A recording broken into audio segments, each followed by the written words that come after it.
Mm-hmm. Mm-hmm. Mm-hmm. Let's go. I wake up to a little bit of drool on my pillow, feel like it's gonna be a bad day. Welcome back to another episode of This Doesn't Work.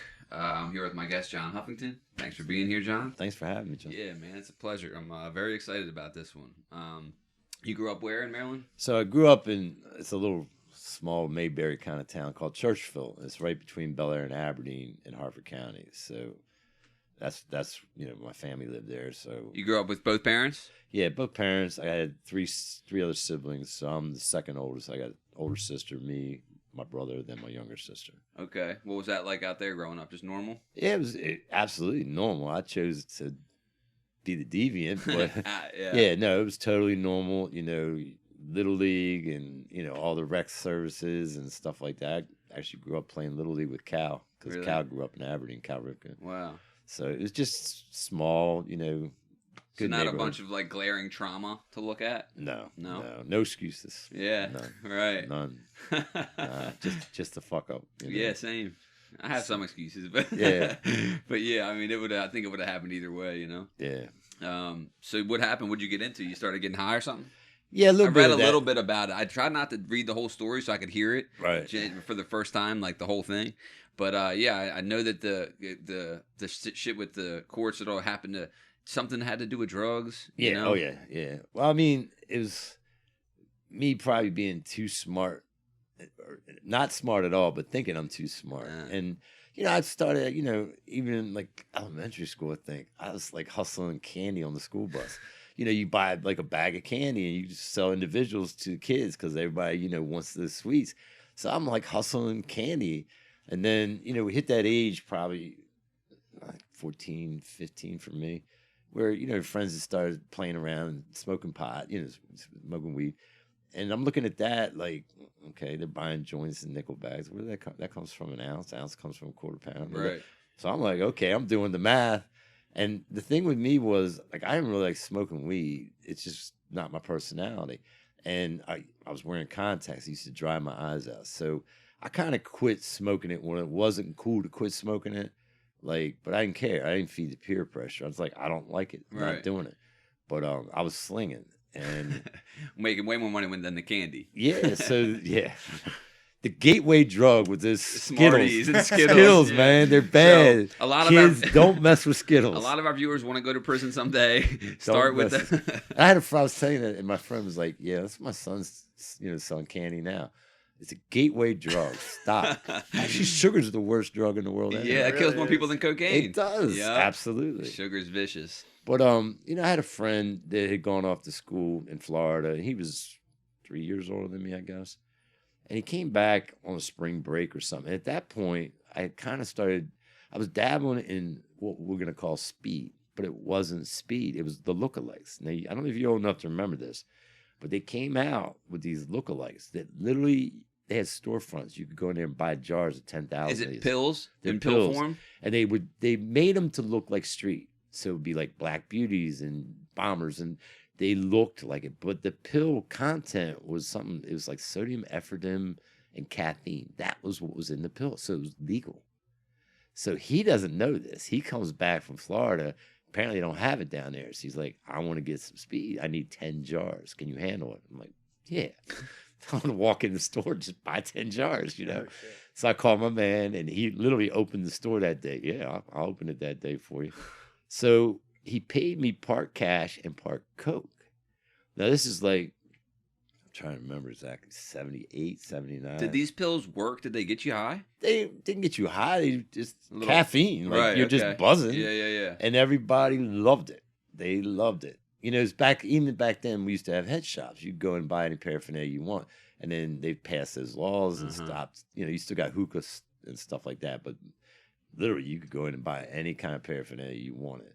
It was just a different time. Yeah. And then the same with these lookalikes. They finally caught up to that and shut it down. Yeah, They they made it always illegal. it takes them a little bit, and then there's like Yeah. a new loophole, and everyone's Yeah. chasing everyone around. But he had paid me in Coke, and Had you knew about Coke before? I or knew did about a it, but it little, or- really wasn't. It was just starting to come up on the scene. So, You ever see the movie Blow with Johnny Depp? Oh, great movie. I lived that. It was just coming up. And the thing was, like, my hangout was Bel Air and Baltimore County. So it was kind of like hoity-toity, and, you know, they looked down their nose at, you know, we're not doing dope. And I looked down at it too. I was scared of it, would never go near it. But, you know, at that age, we're experimenting. You know, we had the ludes, and back then we had paper acid. Ooh, like the mushrooms. Quaaludes. Damn, I'm mad we missed the Quaaludes, Mike. Yeah. The mushrooms weren't really out yet, you know, so we had the paper, you know, blue dragon, green dragon. Acid? Acid. So there was all this stuff that people were experimenting with, except then Coke comes in, and it's the socially accepted drug. Right. You know, like, what's the one in New York? Club 51. What was the big one up there, that big club? Fuck, I don't know. 52, whatever. Something like that. But anyway, you know, celebrities Ecstasy, are doing it. yeah. Like, they're just in the club snorting at the tables. Yeah. You know, it's just the in thing. And the Coke he had was like crazy good. And I'm like, all right. You know, so I took that, sold some, did some, and then sort of morphed into that lane. And you're like 16? 17? Probably getting ready to turn 17. Okay. So yeah, in that range. Now, what I don't know, and you know, you'll never know till years later, like sitting here with you now, like I'm hanging out with Justin. So who's Justin? Whatever. I can Google you. But, you know, years later, they're going to make documentaries and say, oh, you're Medellin cartel. You're Pablo Escobar. Who the fuck knew? You know, we're kids, and you're not working for somebody, you're working with. You cop, you move on, you can do what you know, you're not locked in. But that was when, For the record, no affiliation with the cartel. not anymore. But Carlos later was the German that was setting up the whole North America. Carlos? Yeah. The German. Yeah. And he was part of Medellin. But, Wow. you know, he was establishing their network, and I sort of got in on the ground floor. Is that the guy who wanted the speed, or no? No. How did you get hooked up No, with Carlos? my guy was working with them, Okay. copying. Gotcha. And So once you sold your coke that he paid you, and were I like, went want back, more of this, and right. then I ended up meeting the connection, you know, and being able to deal direct. So now I morphed into that. That's what I was doing before I got arrested. And my mentality on that, because there were other people in my area that were bigger dealers and doing their thing. And so I started out with like the clubs. I had either bouncers or bartenders. The bar bags. You know, Yeah. and I knew the local bands. Back then we had, you know, Face Dancer, Kicks, and, you know, these local. You've always been into music. Yeah, I've Clearly, always been I in could tell music. before we started, Yeah, he was talking about absolutely. music. So, Yeah. you know, That's cool. the bands, they, you know, they want a quarter ounce at the end of the night, and you're, you know, so I started making those rounds, dropping off, picking up. Every night I'm like hitting 5 or 6 clubs. Back then it was, you know, they don't even exist now. You had Pecors and Maxwell's and these other places, Juniors, you know, Seagulls in Essex, you know, Sandbar in Pasadena, whatever that is now, you know. So I just make rounds and do that. And then I morphed again into like, why am I out here selling the rinky dink? I started selling weight to the other dealers, backing away from the street and putting extra protection Less on me. hand to hands. Yeah. And so that's what I was doing. So No job, no official job. I would dabble. There was points in time where I was like jumping on construction or whatever, you know, just to justify. And then, you know, again, thinking I'm smart, I take out a personal loan. So if I'm ever asked, like, how can you, I lived in like the most expensive apartment complex in Bel Air. And like, well, how do you pay your rent? You know, so I take out this personal loan. Well, I'm living off this loan until I get a new job or something. You know, How are you able to get the loan? You're like, I sell enough coke to where I can pay this back. My friend was a loan officer. Oh, there you go. It's about who you know. Yeah, so we kind of fudged the employment part of it. I wasn't working. We fudged the whole thing. But and I'm smiling as I say this because it's stupid. You know, it's not what you want to do. Yeah, and I'm not trying to glamorize No, it, we're but also not. not trying to apologize for it. Those were my choices, and I paid a heavy price for those choices. And that's the message. You know, I consciously made the choice to put myself in those lanes, associate with people that the minute the lights come on, they disappear. They're cockroaches. They don't want nothing to do with nothing. And, you know, on this side of the fence, you know, meaning like up here in Maryland or DMV area, like I'm running around with the Italians who have their own thing, we know, and I'm running around with the Greeks who have their own thing. Yeah. And so 17 and 18 years old, you sort of get enamored of that lifestyle. Yeah, big time. And, you know, and I'm dealing and, you know, Your shit don't Everybody stink. comes over to my place when the bars close at 2 because they know there's going to be a party there. After party's 5. You know, it's so easier to have a conversation with a chick by saying you want to party it as compared to actually having to have a personality. You know, you can just say you want to party. And The they great go, "Yeah, equalizer. I want to party, you know. And so it was that whole lifestyle, which I call now the Matrix because it's not real. Mm. You know, you're living in, you know, a self-created matrix. And Interesting. you know, and so my mentality was out of whack. It wasn't the way I was raised. I was, as we just said, I was raised. And are you correct. still in contact with your parents and stuff? You know? To a degree, but I had moved out. I was emancipated at 17 Why? because I had a younger brother and sister who my parents quickly realized I was going to be a bad influence on, and they were right. And I was already having, They were right. I was having my own issues. My parents were both born like 1921. So they were in their 40s before kids. Wow. So there's this huge age difference, but there's a generation difference. That's a huge generation difference. You know, probably none of your viewers are even going to know what I'm talking about. But somebody that was raised during the Great Depression, World War II, Korea, they think differently than we do. So even curfews, like my friends didn't even have a curfew. I had a curfew. I had to come home by midnight. So how does emancipation work? Then you're an adult. But is it like, do they go to the government and ask go to the them, court. or you do? Oh, do you guys all go together? Yeah, because I got into, my parents had, when I was 15, they put a charge on me that was called a SIDS charge, SIDS, which is child in need of supervision. Like my parents had thrown their hands up, like we can't do anything with this guy. I wasn't listening. Right. I would not. I got off the hook. I was not. You were not following curfew. No, I was in a lot of other ways. I was just disrespectful. I was that piece of shit, knucklehead. Yeah. Yep. And so we'd gone to court about that, and that was kind of the result, you know, that, you know, I ended up becoming emancipated. And did you want that? I did, thinking again that was the smart move. I'm out of here. But then, you know, you get your first apartment and you realize, oh, I got to be an adult. I got to pay bills. And at 17, I can't imagine. Yeah, you know, like I all I wanted to do that is now party. At 35. You know, I just wanted to party. It's like, no, you got to pay your rent. And you got to do, you know, be responsible. And that didn't work out too well at first.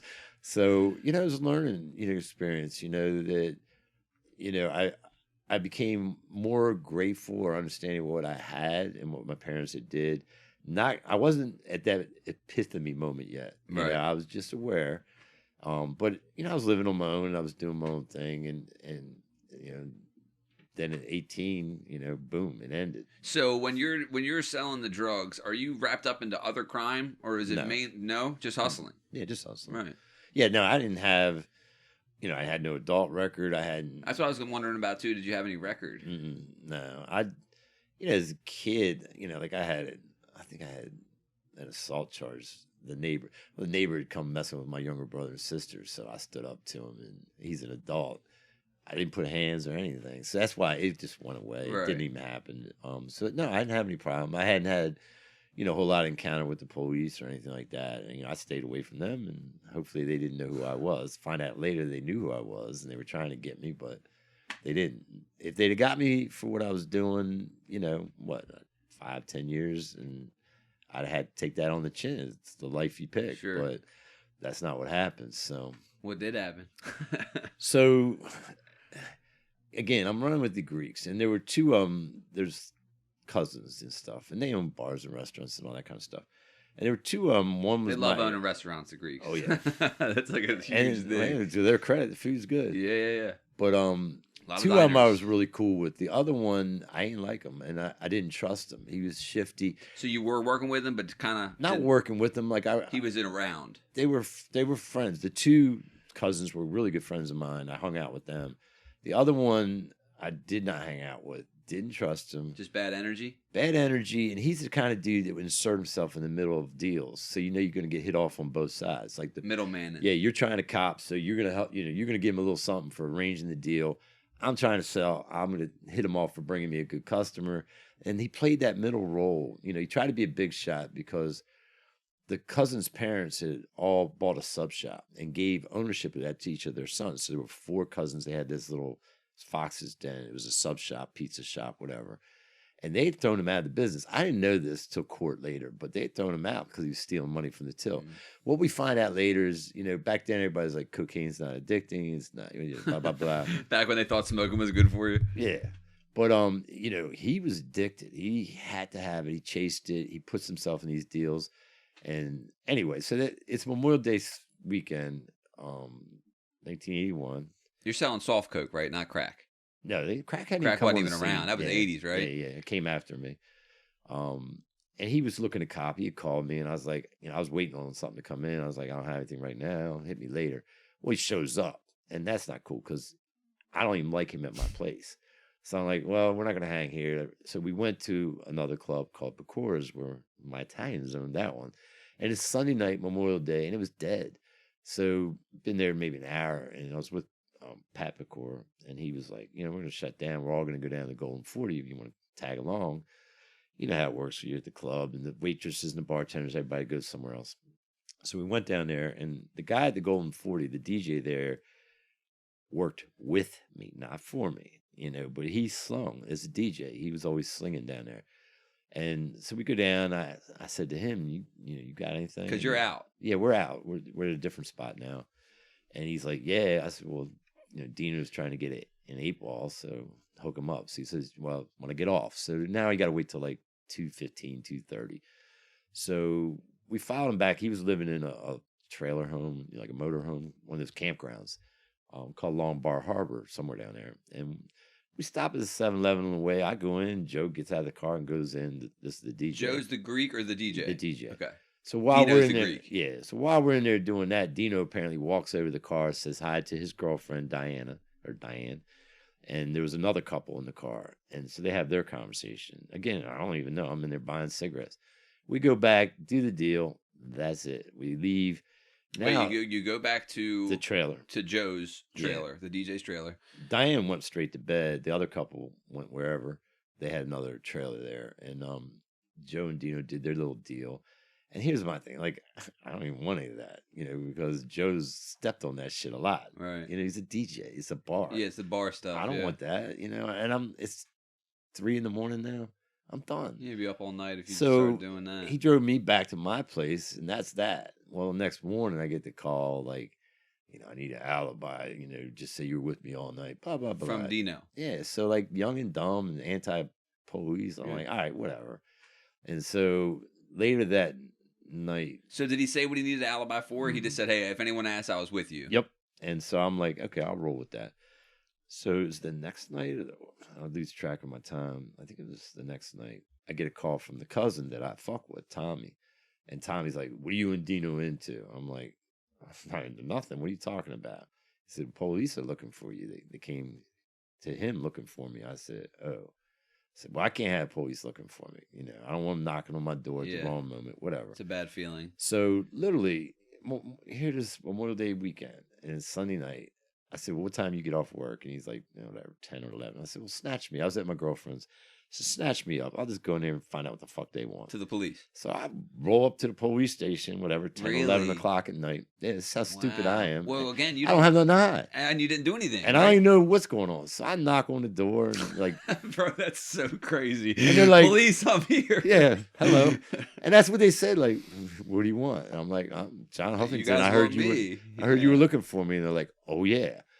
So next thing I know, I'm whisked into this little interrogation room, 2 detectives, sergeant, and this other guy, whatever. And they don't tell you what it's for right away. So they're just like, chill, like nice guys. Like, we just want to know where you were at last night or whatever the night was. And I'm like, okay. And I gave this alibi. And then they flipped the switch. Is it an alibi that you and Dino had worked out? Yeah. Okay. We just said we were at this Fiddlers Convention. Right. It was a 3-day-long festival up at Susquehanna State Park. It's a bluegrass thing. I'm not a bluegrass guy, but it's a party spot. Everybody just goes up and parties. So I give the alibi, and then boom, switch gets flipped, and they're like, "No, you were here, you were a part of this," And now I'm getting details. Like, wait a minute, who's dead? Like what? And I'm like, during the headlight moment, like, wait a minute, I got nothing to do with this. But also now the code kicks in. Like, I ain't no snitch. Like, what? I'm fucked right now. So I'm like. Thinking. So there's a death. Yeah, They tell you it's homicide. Yeah. 2 deaths. And they're like, you were a part of it. I'm like, no, I wasn't. And, of course, I'd seen the people earlier in the night. Who's dead? The DJ and the girlfriend. Wow. Yeah. So I'm like, fuck. And, you're trying to process this all while you got 2 cops in your face. I was about to say, in the interrogation room, you're trying to, dude, that's so I'm like, miserable. Like, what can I do to get myself extricated out of this situation? So I'm like, look, I got nothing to do with this. You come search my apartment right now. I'll take a lie detector test. What do you need? I ain't got shit to do with this. And they were like, okay, we'll do that. And then I was like, oh, shit. And he saw that, like the pause. And he's like, oh, what are we going to find in your apartment? I said, I got drug paraphernalia. They said, we ain't the drug police. And they said, are you willing to turn it in? I said, fuck yeah. As of this moment, I'm retired. Like, I know it. I'm on the radar screen. I'm done. And there's dead body. Like, so I'm like, take it. Do it. So they came to the apartment. And I gave, I turned in a quad scale, triple beam, and all kind of paraphernalia, like here. And the next morning. Now, hold on. You're free to go? Yeah, they left. Wow. Yeah. Because I said, I'm going to set up this lie detector. Did they have Dino, or you don't know anything about that yet? I don't know anything right. about what's going on with him. Now, back then we didn't have cell phones either. So my phone's blowing up. He's calling me, and I'm like, fuck you. I wouldn't answer. I would, yeah. Like, there's all these messages on my, back then we had those little cassette voice recorders for your phone, and you carried this little remote control. You would have to dial your landline. That's crazy. And it sends the signal, and it rewinds the tape and plays it. Yeah, it was back in the day, Flintstones. But, so I don't have a lawyer, but I had said, I'll do lie detector. I just want a lawyer. I was smart enough to at least realize I needed a lawyer. I'm fucking 18. I ain't got no lawyer. So a friend of mine in high school, I knew his father was an attorney, so I pulled out the yellow pages, that big 3-inch thick thing, and I looked up the last name, and it was Getz, whatever. So I call him and say, hey, I need to see the lawyer. What's going on? Well, his father was a civil attorney, but his uncle was criminal defense. So they said, yeah, you can come in tomorrow, whatever, 10 o'clock or whatever. So I go in there and I tell him what happened. And is the lie detector already scheduled? No, that I'm going to use this lawyer for. Okay. So, I tell the lawyer what's going on. He's like, you didn't have any part? I said, dude, I wasn't there. I don't know anything about it. I just want to do this lie detector test. Again, being naive, thinking I'll pass it. They'll know I didn't have nothing to do with this. And that's the end of it, Did the cops, so hold on, in that first interrogation, did they let you know the manner of death and everything? No, okay. I don't think, no. Because they don't want to give a much information. No, and, it hadn't even really come out in the news at that point. And, I'm not 18 years old. I don't even watch the news. You know what I mean? So, like, I didn't know. And, they're not in my inner circle of friends where other people would have started calling and talking about it. And again, we can't text. We don't have cell phones. You're calling people at home. You know what I mean? Right. So it just wasn't on my radar screen. I didn't know anything about it. And so, I tell him, like, yeah, I want to do this lie detector test. He's like, okay, I'll set it up. I'll call you. Are you thinking, sorry to keep stopping you, are you thinking in your head Dino must be responsible for something? See, I've spent years not talking about it because, like I said, I am not here. Like, I don't. Yeah. It's one of them things, like, I end up spending, like, 44 years of my life not talking about it, not snitching, not doing anything. But keeping it real, let's keep it real. Yeah. The thoughts are racing, like, what the fuck did he do? Like, obviously. He's asking me for an alibi. It turns out 2 people lost their life. That come just on. Seems How does he even know? I don't know. It's not on the news. Yeah. So, yeah. That seems so extreme, too. I can't wait. Yeah, okay. Continue. Yeah, so now here's the scenario. I was with my now brother-in-law at the time. He's my sister's fiance. And we had parked behind the police station and walked across the street to the lawyer's office. So you got the police station here. We're in the parking lot behind them. Right next to the police station is Dino's father's restaurant. That's crazy. So when I come out of the lawyer's office, I'm heading to the car. There's his father smoking a cigarette. So I say good morning to him. What I don't know is he ran straight in the police station and said, John Huffington's out there. I don't know they're looking for me at this point. Because you done talked to him. Because what had happened, now I'm leaving the lawyer's office thinking this is going to be fine. The lawyer's going to set up lie detector. Got my attorney. I'm good, Heading to the car, smoking my cigarette, ready to go. And what I didn't know, because I wasn't answering his calls all night, I think, and this is me, just guessing, he must have hit the panic button and thought I rolled. I didn't give up the alibi. The minute I found out what the shit was, I bailed. Yeah. So sometime during that night, like 2 or 3 in the morning, he tells his father, look, I'm involved in this thing, but I was a hostage. John did all this and held a gun on me while I did it. So they call the family lawyer who shows up at their house or whatever. So Dino rolls on you. Yeah, like 2 in the morning kind of shit. You know, I don't know all those details. I'm learning more about it even now. But then that lawyer reached out to the prosecutor and like they sort of turn him in and he's taking him around and showing him where evidence was discarded or all this shit's going on. I don't even know. So his father sees me. His father knows. Right. His father's like, so his father runs into the police station and says, John Huffington's out there. So we get in the car, me and my brother-in-law, and we're pulling out, and all of a sudden the back door of the police station burst open, like, you know, half a dozen or more officers come running out in the parking lot. I would have been freaking with their guns out, you know, and I'm watching this because I can see it, and we're the only car moving, you know, and I said, holy, I just knew, and I said, his name's Brian, my brother-in-law, I said, Brian, I said, just stop. I said, they're coming for us. And sure enough, they fixated on the car because we're moving. Surrounded the car, hands, all that shit. I get out, I got a cigarette in one hand, a Twinkie in the other. Literally? Like, they literally. And they're like, drop it. I'm like, which one? Cigarette or the Twinkie? Like what? You know, and then they pull out this little remote control that you use for answering service, your answer machine. What's this? Because answering machines were kind of new at the time. I'm like, it's remote control to my, you know, it's not a bomb, you know what I mean? Exactly. Yeah. So I was like, fuck. And so that was it. That moment, that time. They throw cuffs on you. That was the last time my feet would hit the free ground for 32 years and 2 months and 20 some days. Yeah. Oh my God. I never, you know, that was it. Was to see a commissioner, no bail. That's what I was going to ask. Did you get a bail? Hell I no. guess not, right? No. And then, so hold on. How's it go? They take you in and they interrogate you again? Or they No, throw you at in the that cell point, for a while? I got a lawyer.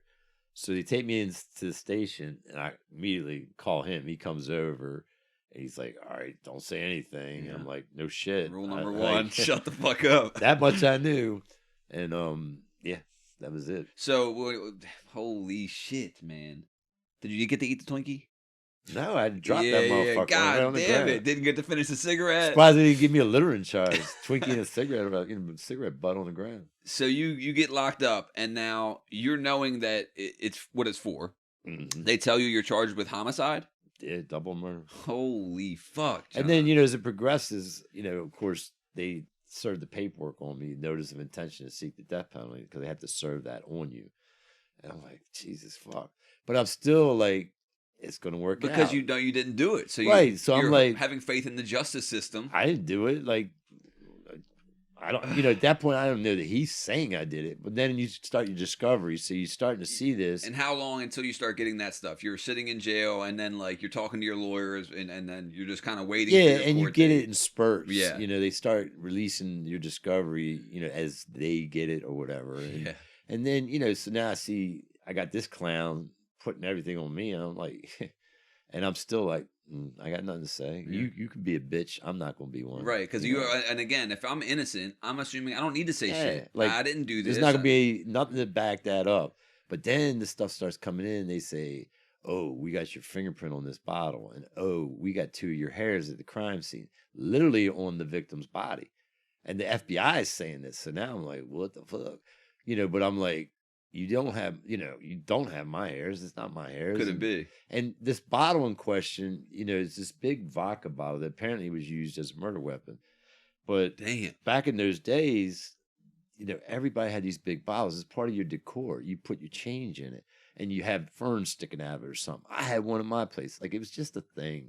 You know, we had glass, bamboo, wicker furniture, that kind of shit. It was like the 80s. That's what you did. And, you know, my lawyer's like, what about this bottle? I'm like, I don't know, dude. You know, like, it's a trailer. It's a camper. It's really small. And if this bottle's on the ground, did I move it to sit down at some point? What do you want me to tell you? If my fingerprint's on there, it's on there. I don't know what to tell you. I certainly didn't use it as a murder weapon, I'll tell you that. As far as my hair, I don't know what to tell you about that. So, and they're able to test the hair and shit back then? The microscopic examination. That's how they do it. They put it under a microscope and they compare it. And then, you know, I got this clown, the FBI, Agent Michael Malone. who says to whatever 98.9% certainty those are John Huffington's hairs. That's pretty much a smoking gun, especially when it's on the victim's body, because the girlfriend Diana was murdered in her sleep in her bed with, originally struck with this bottle and then stabbed, like 33 fucking times. There? I don't even robbery. It really boils down to robbery. robbery. Sleeping? What the fuck? Robber. Yeah, because I guess, and you're asking me to guess. So yeah, I'm of course. guessing, This is all speculation, but what identification. Yeah, the witness. Yeah, you remember Dino goes over to the car and talks introduced to him. himself, and that's how they tracked him down. Because the couple that was in the car, when the murders are discovered the next day, the bodies are discovered, somehow they end up talking to this couple. And they said, well, there was this guy, Dino, they don't know his last name, driving a blue Monte Carlo.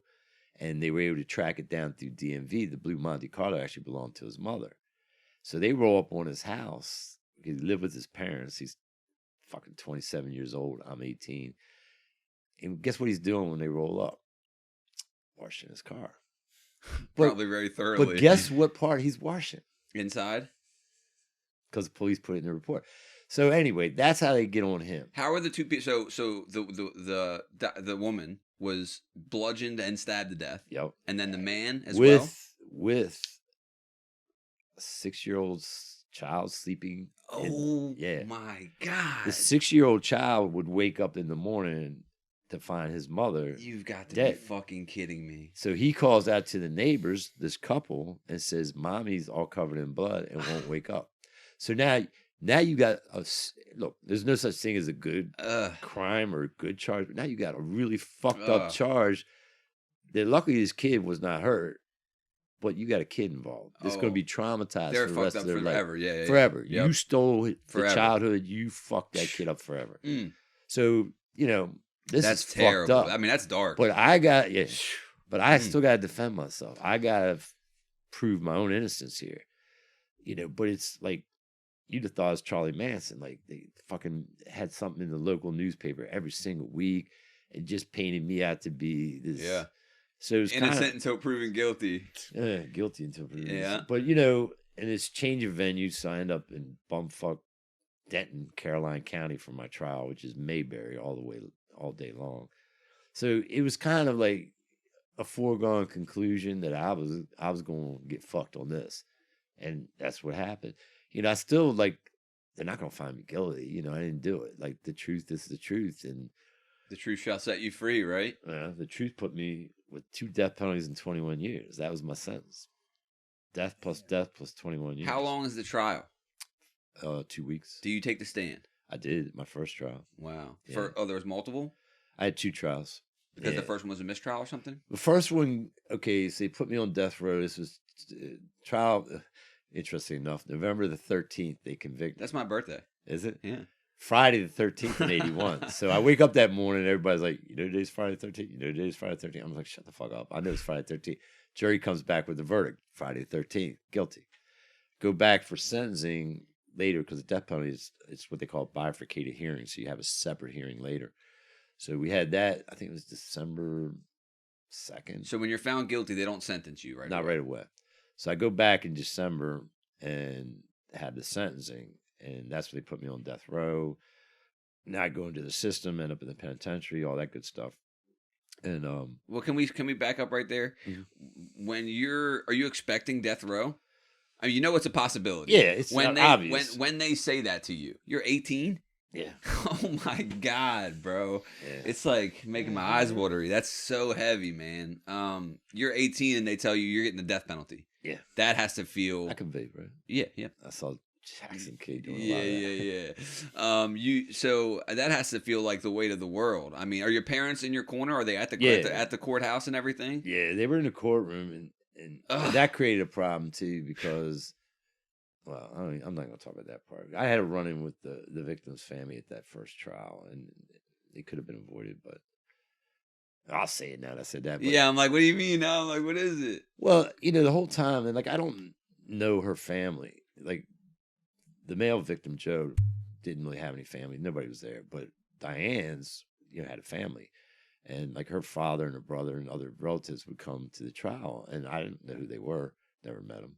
And so, I'd see them in the courtroom, they always sit on the prosecutor's side. And I'm asking my lawyer, like, who are they? Because there's, I rocks, can't imagine. rocks in their jaw. They're gritting at me the whole the time. I'm evil like, eye. who's that? And they're like, that's the father and the brother. I'm like, okay.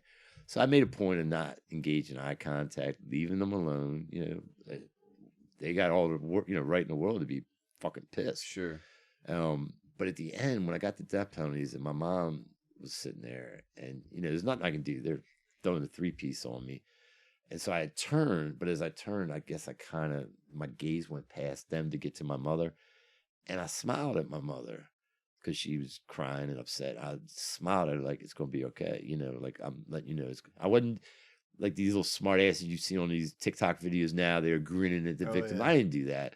I just tried to smile at my mother and be reassuring because she couldn't give me a hug. She couldn't do anything. Well, I think it was the father saw that smile and set him off. Rightly so. If he thought you were smiling at him, sure. I respect what he was Yeah. thinking, but he said, yeah, see you smile now, you son of a bitch. I'm a little old school. You can't call me a son of a bitch with my mom sitting right there. You know what I mean? You're referring to my parents now. Like, and I'm not in the best mood either. Yeah, so no I was shit. like, so I was no like, shit, you're not. I shot back a fuck you. Right. I'm like, fuck you. And so I would have been livid. they're if I was getting you. up out of their seats. I'm trying to like go towards them. Police sort of just grabbed me and rushed me out of the courtroom. And the local nowspaper picked that up and wrote about it. And Oh said, yeah, you look like they called him an SOB and he said F-U, I'm like, I don't want no trouble. Like, and I fully respect that they got, Yeah. So it's just a fucked up situation. The most fucked up. I mean, and that looks bad on you. Like you It said, looked it's just, like it just, yeah. it just And I'm the added bad on. guy anyway. Right, that's what I mean. so, Because you're the bad guy. yeah, it's just like, look at him now. Mhm. Look at this double murderer Yeah, who's he's an now asshole. grinning at the victim's family. Yeah. And because they asked him later, like, why did you say that to him? And he said, because he grinned. And I'm like, I was grinning. It wasn't even a grin. In my head, I was smiling to try and reassure my mother. I couldn't give her a hug. I couldn't. Right. You're in shackles, probably, I right? could. Yeah, they were already starting to put that 3-piece on me. Mhm. Oh, that's what you meant by 3-piece. Yeah, you know what 3-piece is, right? So, and I've heard this. I don't know if it's true. It's a fucking inmate that invented this. But, you can pick handcuffs. So to avoid that, what they do, they'll put the leg irons on you Those are and fun the to walk in. handcuffs. But now what they do, they have a belly chain and they have what they call the black box. And the black box slides over the chain in your handcuffs. Slides over, and then they put a padlock on. So you can't get to the locks and pick it. But the thing about it is, it locks you, because it's plastic, it locks you like this. So you end up chained to your belly with your hands in this position. And then you're waddling because you got leg shackles on. So that's what we call a 3-piece, because it's 3 items. Wow. And I've never seen the black box. Yeah, they always use it now. Damn. But so yeah, off to the penitentiary I go. So your lawyer, there was the same lawyer, your friend's uncle? No. No. How'd that work? He dropped that really quick in the beginning because I couldn't afford him. Like that's it's a murder trial. You're talking 100, 200,000. I had money stashed, but not really accessible and not enough. Yeah. So I ended up going with the public defender. That's what I was wondering. That was one of my questions I have written down. Was I went with the public defender. Do you think it would have changed anything had you had a lawyer? Not that first trial. I think it might have. But it was kind of a foregone. It was a slam dunk for them. And they had too much because of the fingerprint and the hairs. Those are the main ones. And there was a couple other FBI agents. They had something called CBLA, which is composite bullet lead analysis. So they had another lab FBI agent that was saying these particular bullets. And was there a gun involved? Yeah, the guy was shot. Oh, okay, he was shot. Yeah, so they recovered like the gun. Dino gave him a gun. Which Dino had the gun. Well, he showed where it had been thrown into a creek or something. Okay. They got that. Interesting enough, even an undercover state trooper puts that gun in his hand. Everybody knows that's his gun.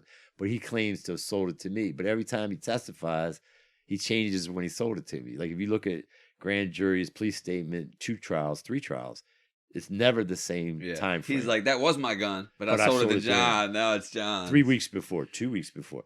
When you get an undercover state trooper who he was stupid enough to be hanging out with, says, well, he had it with him 2 weeks before the murder. And then he has to say, oh, I sold it to him a week before the murder. So an undercover state trooper was already around Dino. Yeah, so what had happened, remember I said he likes to jump in the middle of deals.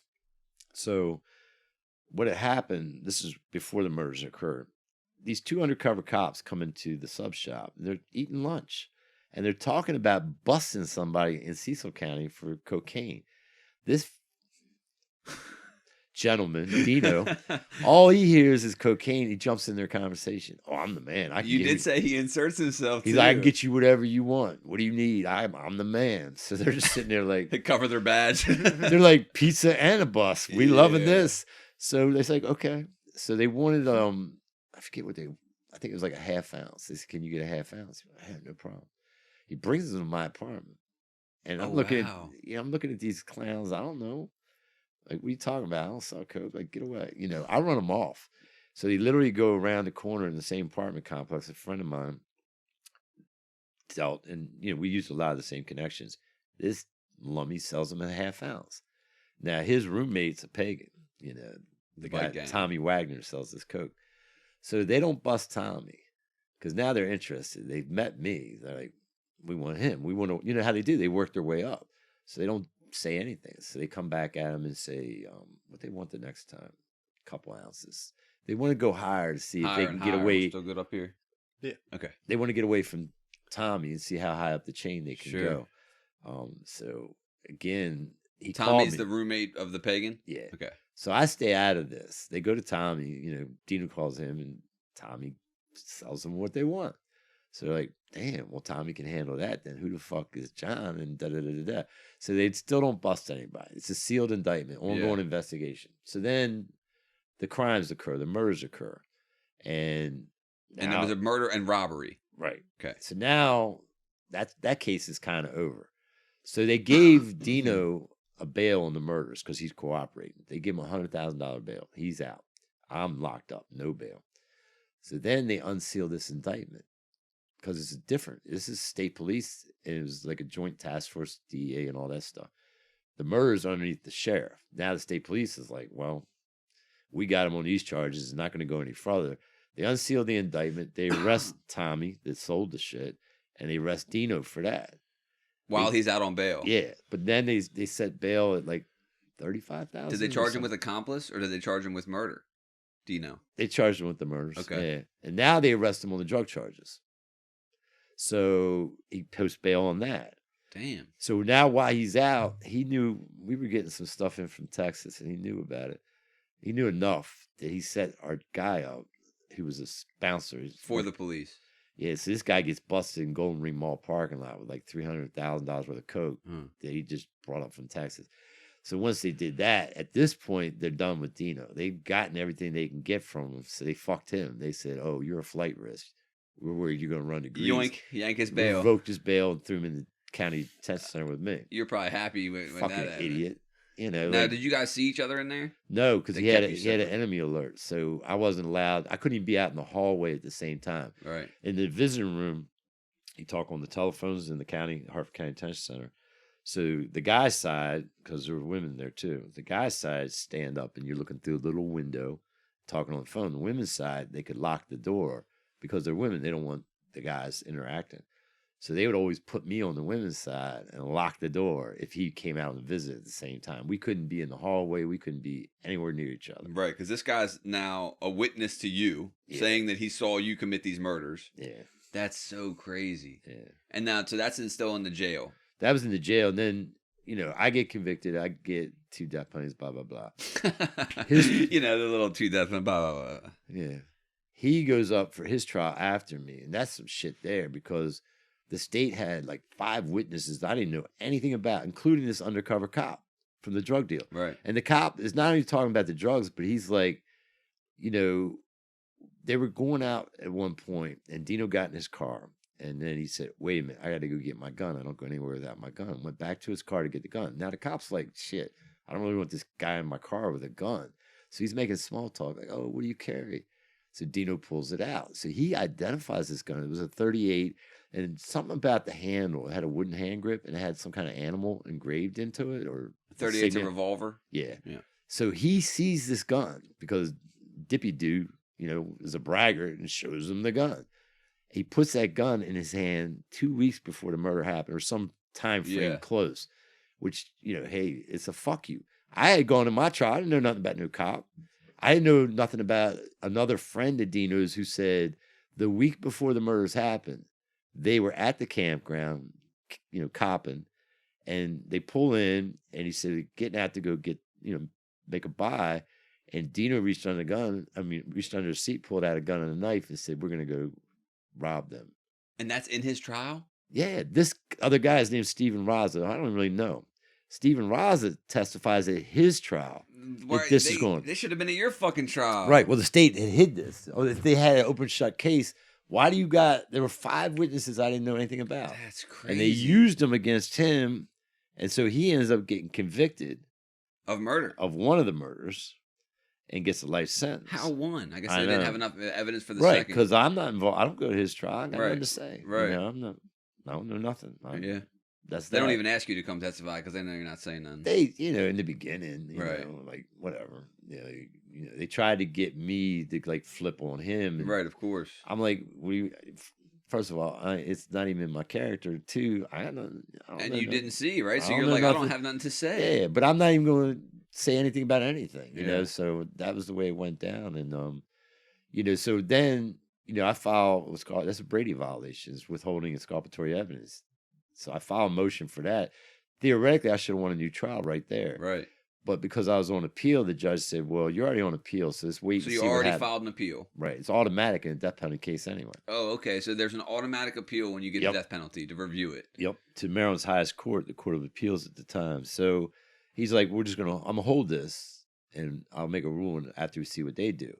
Well, the Court of Appeals reversed my shit anyway and gave me a new trial based on what they called improper rebuttal testimony. They had my girlfriend come in as a rebuttal witness to say, we had talked about going on a trip. This is like, it's May. It's like Easter break. So we were talking about it. And I was like, let's go to Disney World. I don't even know how this came up, but we were talking about going to Disney World. So they had put a lot of pressure on her. So they were trying to twist that somehow I was fleeing and I'm going to go hide out in Disney World with Mickey and Minnie. Like, no, seriously. So, see, here's how you get He's in a goofy costume. Yeah, you'll never find me, wearing my whole mask. But, to get a murder conviction, flight gives you premeditation. It gives you the element of malice and forethought. Yeah, you've done something wrong, so right, now you're so fleeing. They're using that to say, see, he did something wrong, so he's running to Disney World to hide or whatever. And what I'm like, weird and she was saying, like, we've been talking about this, but, I was going to ask if you were dating anyone at the time. Yeah, I was 18. She was 22. Was Dino dating anybody? Now I do the opposite. I date younger. Was Dino dating anybody? I never saw him with anybody. Right. I was just curious about that. I'm just thinking, like, I've been thinking, the double homicide, to commit that, right?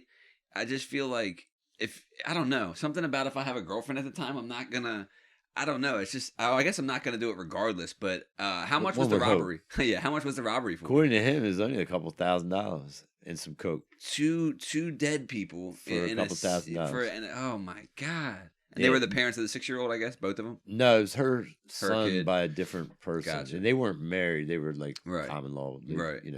How long when you go to jail? How long until the trial? The first one. Well, I get locked up May. The trial was November. Oh, okay. So I did, I spent not even a year in the county jail. And the minute you get those death penalties, at that point, it's like, we know where you're going, so you can go. There's no point in holding you. So, like, the next morning, I wake up in Diagnostics Center here in Baltimore, and they're like, yeah, we know where you're going, too, so there's no point in holding you 6 months while we evaluate you. So the very next day, I wake up, and I'm being escorted across the street to a penitentiary. And what penitentiary? The Maryland State Penitentiary. The one that looks like the castle, the old dungeon-looking one in Baltimore. Uh-huh. And so I was there, and then, like I said, so a year later, almost to the day, it was a year and 4 days later, December of 82, I'm watching the news, they like sort of give you a promo about the news, and they were saying, oh, death penalty case overturned by the Court of Appeals in a 4-3 decision. So I'm like, oh, I need to watch that tonight. Who are they talking about? And it was me. No fucking way. I'm sitting there like, out? I heard my name. I'm like, what? That's me. And that's how I found out I won a new trial. So... Whoa!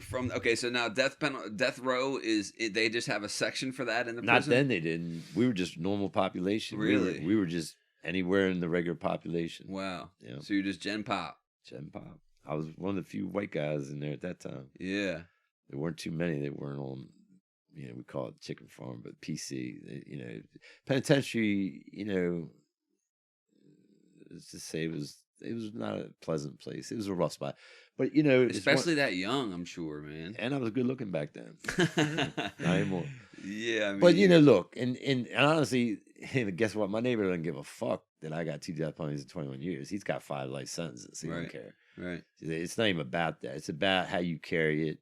From the carry minute yourself. you get locked up, because anything you do in the county is gonna follow you. Oh yeah. You punk out, you a bitch there. You're gonna be a bitch in the penitentiary. They know. Our great. If they wanted to know that I'm sitting here talking to you right now, trust me, they'd know. Yep. Their grapevine's that good. Them kites are coming in. Their kites are coming in. They got cells. Oh yeah, for sure. They got iPads in that. Trust me when I tell you, their fingers, their tentacles can reach out here. Now, while you're in there, how's your time? I mean, are you getting commissary money and shit? Or people? I mean, what's your support system like? I mean, my support system was me. Period. My father. Me and my father had a lot of differences, and I talk about that in the book.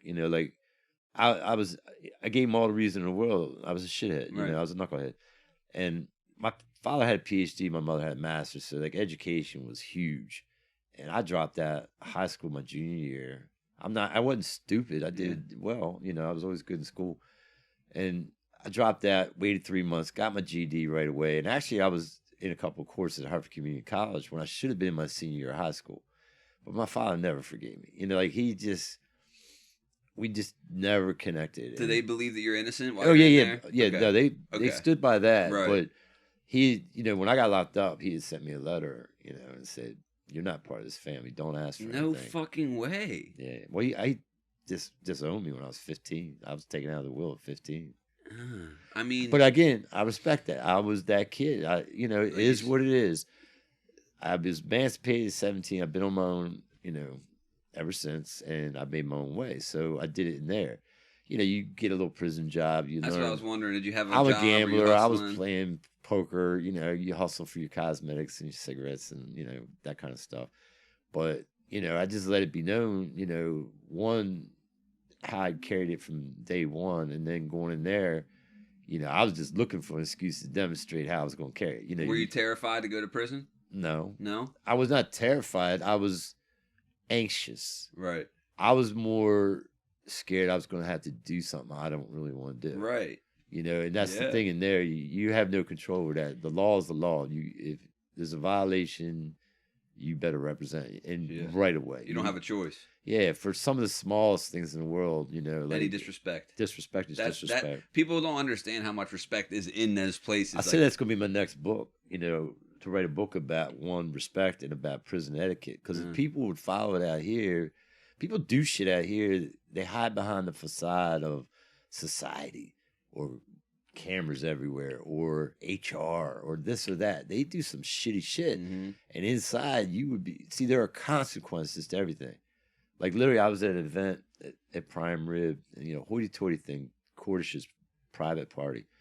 And the waiter literally reached across my food to get my buddy's glass to fill some soda. And I looked at him and I said to him, I said, "Do me a favor." And we're a stand-up. He could have walked around. I said, "Do me a favor. No, you didn't mean no harm, but never reach across my food again." Inside, I'd have had to smack a motherfucker. Yeah. For that. You don't do that. There's certain things you don't do. And why? Because it comes with a consequence. So if we were, and I'm not saying people should smack each other, left and right out here. Have more respect. Stop with this bullshit street stuff you talk about respect. That's not even respect. You don't even understand respect. Right. Give it, first of all. Always give it, and it will come back. But then if it doesn't, demand it. Stand on your on principle. Stand on business. Yeah. I had one of my jobs, my last job, we were working with some of the squeegee kids, and my boss had 2 of them come in the office. She said, "I want you to talk to them." Like, okay. Like, about what? So we got to talking, and they were the ones right at Harbor East, which is, big business. A lot of restaurants. Atlas is deep down there. You got Four Seasons. You got Lake Mason. You got some stuff there. And people were getting fed up with these squeegee kids. So I said to him, my first question was like, first of all, you guys initialed up, meaning, you in a gang. What do we clicked up. What's the deal? Is it neighborhood? Like, it's not official, but yeah, we all know each other. So I said, if Off-Brand came on the corner, he couldn't work there, right? And they're like, yeah. I said, okay. I said, well, then you should be putting pressure on each other to keep a solid business model. You get mad because somebody doesn't give you, doesn't want to pay you, and you banging your squeegee on the windshield. You're making. I said, okay, first of all, you rolling up on these women that are in the car by themselves, and you get pissed if they roll their window up. I said, you know what I do when you roll up on my car? The first thing I do, well, I said, I'd snap my seatbelt. You're not gonna catch me strapped into my seat with you standing over my window. Like, I always pop my seatbelt. And I, there might be something within reach if I need it, but I'm ready to come up out of my seat. I said, second, I said, let me show you something. And I said, stand up. The kid stood up, and he had on these brand new kicks, tennis shoes for your viewers. And I stepped right up on him. I said, how you feel right now? He said, I'm not liking it. And I'm in his face. I said, how you think I feel when you step up on my car and I'm strapped into my seat and I'm below you? I said, I said, if I scuff those kicks right now, I said, what's going to happen? He said, it wouldn't be good. I said, okay. I said, I did 32 years in prison. I got a nice little Mazda. I love it. At the time, it was my Mazda. I said, I love it. And I paid for it. I said, if you scuff my Mazda, how do you think that's going to go? He just shook his head. I said, I'm just dropping signs, brother. You need to understand the perception you're giving other people. Yeah. And because somebody says no today doesn't mean they can't be a customer tomorrow. Like, don't get disrespectful and don't get never angry. Be a customer. Right. And you see what happens with that one guy. The one who shot He got in the beef and he comes out with his baseball bat and the kid pulls out a gun. You don't bring knife to a gunfight. I'm sorry. Yeah. Like, don't do it. Don't put yourself in that position. But also, they need to be taught or mentored. I mean, like, I ain't hating the hustle. Like, when I was young, I go, and I say it in the book, I would go do my neighbor's lawn because she paid more than my mother did. She did. I would go get your do money that. up. Yeah. We could do that in suburbs. They don't have lawns down in the city. So they gotta get it how they get it. They're not slinging. They're out there with the squeegee. Yeah, they stole it from a gas station, whatever. And yeah, you don't know what's in their squirt bottle. Yeah. They should be investing in some Windex and make sure it's right. Fentanyl. Yeah. You'll be back. Let me ask you this. Did you click up in prison? No. When I went into prison at State Penn, it was racially segregated. Nope, not fully. Like I said, there was few white guys, and the ones that were there were solid dudes. A lot of blacks and Mexicans. Not so many Mexicans. No, it was predominantly African American. Big gangs at the time. Was BGF around and shit? BGF's always been around, but they were like DL. They were really undercover. They didn't even want you to know who they were. Right. But you had Baltimore doesn't like DC. West Baltimore doesn't like East Baltimore.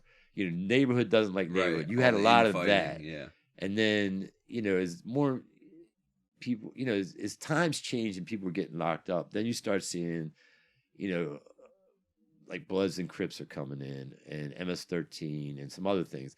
And then some off-brand, not off-brand, I mean, I apologize, no disrespect, but ones you don't necessarily hear of, Murder Inc., Five Percenters, and different groups were popping up. And DMI. So they're my friends that created that. Rock and Sweeney. No, I never met Sweeney, but Rock and Brian. Mm-hmm. I raised Brian. Brian came in there, he was 17 years old. Oh, in the prison? Yeah. Wow, bro. He escaped from a juvenile facility. That's crazy. And they killed the kid that came to help him. That's how he comes into the pen. And then him and Rock became cool, and they created DMI while they were in Supermax for something. And they were a hit squad for BGF in the beginning? They started, that's the story. Yeah, the Death Angels or something originally? Well, Rock's like Philippine. He's a big boy, and he can throw down. But he wanted to be in the BGF, and he couldn't because he's not black. And Black Gorilla Family. So they gave him permission, you can have this DMI. You know where DMI comes from? It's Dead Man Inc. It comes from the WWF shit. Really? Yeah, that's where they picked it. There was a tag team called DMI. Oh, wow. And then they wrote, I won't mention the name, they wrote their little code. The paperwork of how they want to conduct it. And it was started as, all the right reasons. But look at the logo. It's a pyramid. What happens in a pyramid? Only the top eat. It is what it is. It started out with very good intentions. Most gangs do. And then it became bigger, or as big as BGF. You can, you have different people's philosophy. There's a Yeah. National Geographic special about it. They say it's the largest prison gang out there now. What? DMI. Really? Yeah, because they're I thought that was interracial. a more Maryland thing. That grew. It spread? It Wow. grew. I mean, like BGF controls like West Baltimore, DMI has South Baltimore. Right. You know, it's like all the white boys when they were getting locked up gravitate, become dogs. Someone to click up with. But it's dope fiend stuff too, you know. Well, yeah. And then in the paperwork, it's not supposed to be that. You know, you're not even supposed to be doing. and then he busted it up. You know, Rock was about to come home. They hit him with a RICO charge, and he never got home. They gave him Fed time, and so they say he opened up and told him a lot of stuff. I don't know if that's true. It's disappointing. Brian got sent out of state, and he died. He's dead. He died a couple years ago. They found him in a where was he at? Connecticut. How'd he die? I don't know. I think that's shady and shaky because Mm-hmm. Brian wasn't. When I knew him, he wasn't using like that. Like if they say it was a hot shot or something, I don't know. But you know, Brian was. He looked like he's straight out of the Backstreet Boys. Really? I had pictures of my photo album, Brian, with elf ears on. I'd take him up to Family Day and stuff. And yet, he was one of the most dangerous motherfuckers you would ever meet in your life. He's smart, just smart, and had so much influence. Sweeney caught another body. They put him in Texas. He killed somebody, I think, down there, but he's still in the system somewhere. Did you have to? Did you start seeing weapons and shit soon as when you got into prison? Did you need to get a weapon? I got mine right away. Right now, because you want to have it, you know, especially coming in there. I know, you're going to get tested or tried at some point, and sometimes it's a soft probe, you know, to sort of see how you react. Sometimes it's full on, whatever. Full test of heart. I never had a full test, you know, but you know, it's other things that people are watching to see how you're going to react to certain situations. So how do you know how to get the weapon? Do you have a mentor in there? Do you like? I made mine. I found a piece of metal and made it. Wow. The first one I had, yeah. So just on your own skill and knowledge, like I didn't know if someone. Man, anything that's metal, right? Sharpen even something you had hard. to sharpen up a toothbrush, you know, a metal razor into it. Whatever you gotta do, you take 3 number 2 pencils and have them sharpened up, you know. So did you spend all of your time at Maryland State Pen? No, my first 16 were there. 16 years. Yeah. And now you're on death row at that time. Well, I won the new trial. Right. I get transferred back to the county for like a year. I sat out there with that whole process. I got in trouble then. That's when I started getting in trouble. What's the biggest difference between, or like in a synopsis, the difference between the county and the prison? Respect. You know, plus, I've heard people say that county jail is like a circus and the prison's like a zoo. Yeah, it depends. Yeah. I mean, it depends on you. It depends on where you're at. Right. You know, the first time through, you know, I didn't get in any trouble. I was all copacetic. My first year in the pen, before I won that trial, I spent most of my time in the law library. I was studying, you know, I'm fighting for my life, working on my own case, all that kind of stuff, writing my own motions, all that. And then I go back out to the county, and it's such dead time. Like penitentiary, you go out the yard, you have a job, you walk around. County, you're stuck on a tier with these crying ass motherfuckers worried about their cases. And it's just stress levels, and you just start to get frustrated with that shit.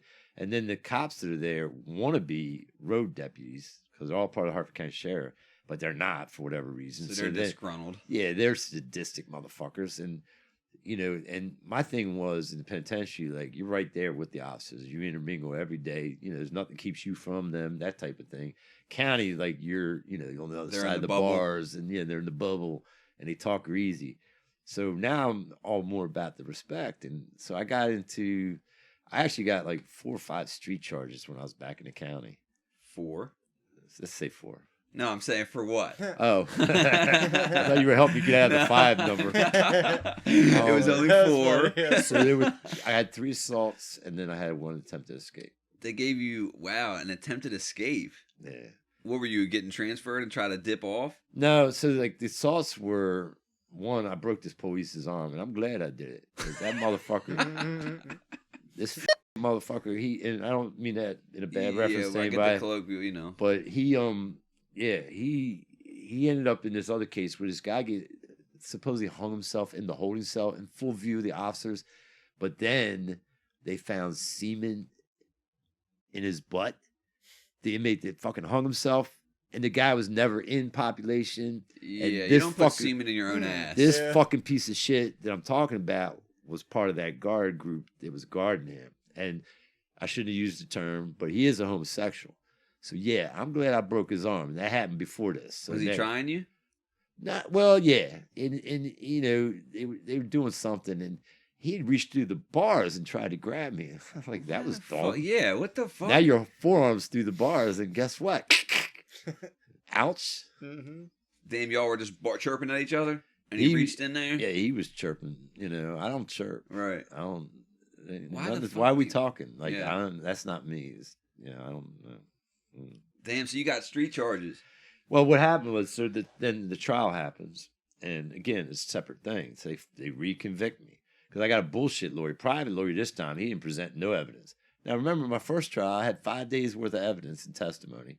Plus, we find out about 5 witnesses. More shit, yeah. So you got this whole roadmap. We get to the day we're supposed to start. He hadn't even summoned a witness. He hadn't did shit.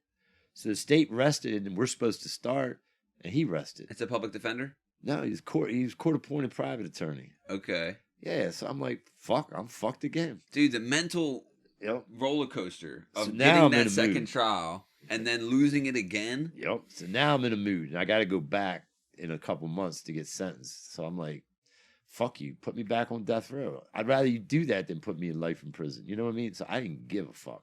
But also was thinking I might not stick around for that. So I I'm bet. sawing the bars. I got some hacksaw blades smuggled in, and I was sawing the bars. So I tried to escape in between when I got convicted and when they sentenced me. Did you ever think about suicide? Once. When? That would have been Like along the journey, when was that? 1999. I was in Supermax. So how long into your sentence is that, and what caused that specific? 18 years. Damn, because to me it would be right away, I would think of it. Well, here's the thing. You know, I go back in the pen. Now, you know, I've sort of acted out. I had these street charges. I'm not doing the right thing. You're not the ideal prisoner. I'm not. And I go back in the pen, and they got me for a couple things now. I was running a football pool. They would run in my cell, and they get betting slips. So they get me for that Illegal a couple gambling. times. They got me for they found a blicky. They found a knife in my cell one time. You know, I was playing poker. I let this dude owe me money, and like an idiot, I let him have a money order sent in, and then he tried to say I was extorting him. You know, so they see the money order in the account, and I'm like, oh crap. So I did a lot of time on lockup. At one point, they had buried me on admin seg, which is indefinite, and I had to get lawyers. ACLU had to come in and get me out with that one. What's ACLU? American Civil Liberties Union. Wow. Because what they said, the captain put me on admin and said I was using my death penalties to, you know, extort or influence dudes in the population. I'm like, nobody cares. Are you fucking kidding me? Hey, give me your money because I'm going to die. Like, if anything, I'm not paying you. You're not going to be here. Right. So that was bullshit. You know. So what's that? Is that 23-1? Or Yeah, you don't even get the 1 sometimes. Yeah, you don't get the 1. Yeah, they say it's 23-1, but they'll skip days and shit. And then that 1 hour, you're supposed to shower, do your phone call, all that, right? If you're lucky. If you're get lucky. a phone call. Yeah. Fun. So when you get sentenced again, and then well, hold on. So you lost the trial, and then sentenced in a few months. Yeah. And then you said you're in a bad mood. You're not feeling it. So I get these attempted escape, which I ended up getting. They caught you with the hacksaws. They didn't catch me with anything. I was so the way it's set up. There's like 8 cells in a day room, and then you have bars that separate you from a guard walkway, and then there's the windows, which are like heavy duty screens. Oh, they're all facing the windows. Yeah, right? and there's louvers, these louver windows, and then the roof, and you're only like 1 floor up, and then there's the woods, which I grew up riding dirt bikes back there. I know those woods. So I'm like, fuck, I'm going to saw through it. So you can't, I'd always heard like they use roller bars, which means inside the bar it's hollow. And there's this, pin. Every time you try to hit it with the saw, it just rolls. You can't catch it. Because it's not solid. It's not solid. Yeah, it spins. So I was like, okay, I'm going to be smart in that. I went to the back of our tier. There's a door that they can come in manually if they need to. Like the front door, they open and come in. But there's also a door at the back made out of bars. So it only goes up, 6 foot, 7 foot. And then there's bars above that to the ceiling. So I said, I'm taking that out. Those ones. So instead of taking the bar, I went for the frame of it. Oh, there you go. I take the frame out twice. You had to do it. And I'm thinking I could pull it out, but it was in the cement of the ceiling. So I was able to get it out far enough using a sheet like a tourniquet, tweak it. Where I climbed up and dropped down. Now I'm on the guard walk. No way, bro. The dude that was supposed to go with me punks out at the last minute. So I'm out there by myself. I don't have nobody looking out because I need to constantly watch the bubble and make sure nobody's on the floor. And the tier across from me is fucking PC, so they can see me out there. The chicken farm. Like they're in their cells, they can see me out there. So I go to this window and I'm trying to get through this window. And your adrenaline's probably going nuts. So I hit it with an ink pen, boom, put a hole in it, and I had diamond hacksaw blades. Because that was the other thing. I started out with regular hacksaw blades. I had them smuggled in. I get to the end of that frame, and it was tempered steel. I couldn't cut it. I'm like, well. So, you put soap and cigarette ash on it to camouflage where you were sawing. I had to wait and get diamonds smuggled back in. So now I got to smuggle twice. So the soap and cigarette ash will show that it's not shiny from being cut? Right. It gotcha. Covers up the gap that I made. So when I get the diamonds, it's like, done. And I'm like, good. And I saved a brand new one to deal with that window. I get out there, poke a hole in it with the ink pen, put the diamond in there, but it's like, it's noisy as shit. So finally, I get enough where I could get my hand in it. And I literally stuck my whole forearm in it. And I just wrenched it from its frame. So I pulled a screen from the frame. Oh my God. Now the only thing between me and the street is a louver. So I'm like, tack the hinge of it. It had a little cover on it. It was hard to get to. Even with that diamond, I couldn't do shit. Wow. And literally, I'm trying to break it. I reach out, pulling on it. And that's how I get the charge, because my thumbprint is on the outside of the window. Like, how did it get there? No way it could have, First you of all, didn't get caught in the act? No. So I worked at it for a while, but I had to keep running up there looking and going back and forth. Finally, I gave up. So I climbed back in. Climbed back in. That's crazy. Woke up the blaze, right? Right. Just busted them up, flushed them, and went to bed. And I'm thinking now when the guard comes down to do the count, we're busted. I'm busted. But he never looked at that side. He's looking at ourselves. Yeah, doing head count. And then when he walked back, for whatever reason, he never saw the screen dangling. So I'm like, okay. Well, I fell asleep. I woke up like 2 a.m. I guess the next rounds they were doing, there's a helicopter with a light. There's all this noise, and they're clanging, and they're like, everybody in the day room. And they thought somebody climbed up on the roof and was trying to pass something in. So they didn't realize they hadn't found the bars that I'd cut yet. Right. Then they found that. And then motherfuckers lined up to snitch, like everybody's like, yeah, it was him. Trying to get something out of it, I guess. I was like, whatever. So, yeah, I got 5 years for that. But you're already serving life. No, I still had death plus death. At my second trial, though, I got it down a little bit. So what do you mean? Death plus 18. As opposed to death plus 20-some? I got that 3 years. So, no, hold on. How does that work? I mean, I guess they're running concurrent or consecutive. Yeah. Consecutive. So, concurrent is when they're all running at the same time. Consecutive means you have to get put to death and then get put to death again and then do your 26 years or whatever. And that's where they messed up, because technically they should have ran my escape charge as consecutive. And they didn't. They ran it concurrent. Okay. So I was like, then it's just not even count. Done. Yeah. Right. Done. I already did that. Did that day for day. So yeah, then that was it for a long time. Then you just get absorbed into prison, because I lost the next appeal, and then lost my post conviction. Like the post conviction, man, we had our hearing. It took the judge like 3.5 years to rule. What? Like Desert Storm came and went during that time. Wow. Like my shit just sat there on his desk, and then when he ruled, he shot it down. It's like, what? Like I brought the guy that invented the test I was talking about, CBLA, composite book. I brought the guy from California that invented that test to my post conviction, and he said, FBI is doing it wrong. He's the one that taught the FBI how to do it. He said they're doing it wrong. And then years later, the guy that ran the FBI metallurgical lab, when he retired, he wrote a piece about this. He said, this is junk science. Doesn't even make sense. National Academy of Science gets involved, does a year-long study, and they came out and said, yeah, that's junk science. And that killed CBLA. So all these FBI, imagine you're in Mayberry on trial. I don't know if people know what Mayberry is, but that's the old Andy Griffin show. Small rinky-dink town. Yeah. RFD1 stuff. And that's Royal Farm Delivery before we had actual addresses. Wow. But yeah, you get all these FBI guys in those suits, pompous and pretentious, and juries are inclined to believe them. I Yeah. would have believed them. Right. We didn't have CSI and all these other shows. We didn't have DNA. So how are you going to contradict it? You're going to believe authority. You're going to believe the FBI. The experts. J. Edgar Hoover. That's before it came out. He was a cross-dresser and all that. We all believe the FBI, Now, then, when you say you got absorbed into prison, what does that look like for you? Because some people are, doing Bible studies. Some people are in the law library. Some people are doing yoga. Some people are in NA and AA. Some people are selling drugs. What does it look like for you? So I was always a clerk because I could type and all that kind What's of stuff. that mean? Just like that was your job? It's like a secretary, Okay. yeah. So I was always in a clerical role, what have you. And then in the penitentiary. So there was a guy that worked with me. I was a clerk in the package room, and go figure. He was always doing projects and stuff because they had self-help groups, community-based groups. And he was in the JCs, which is Junior Chamber of Commerce.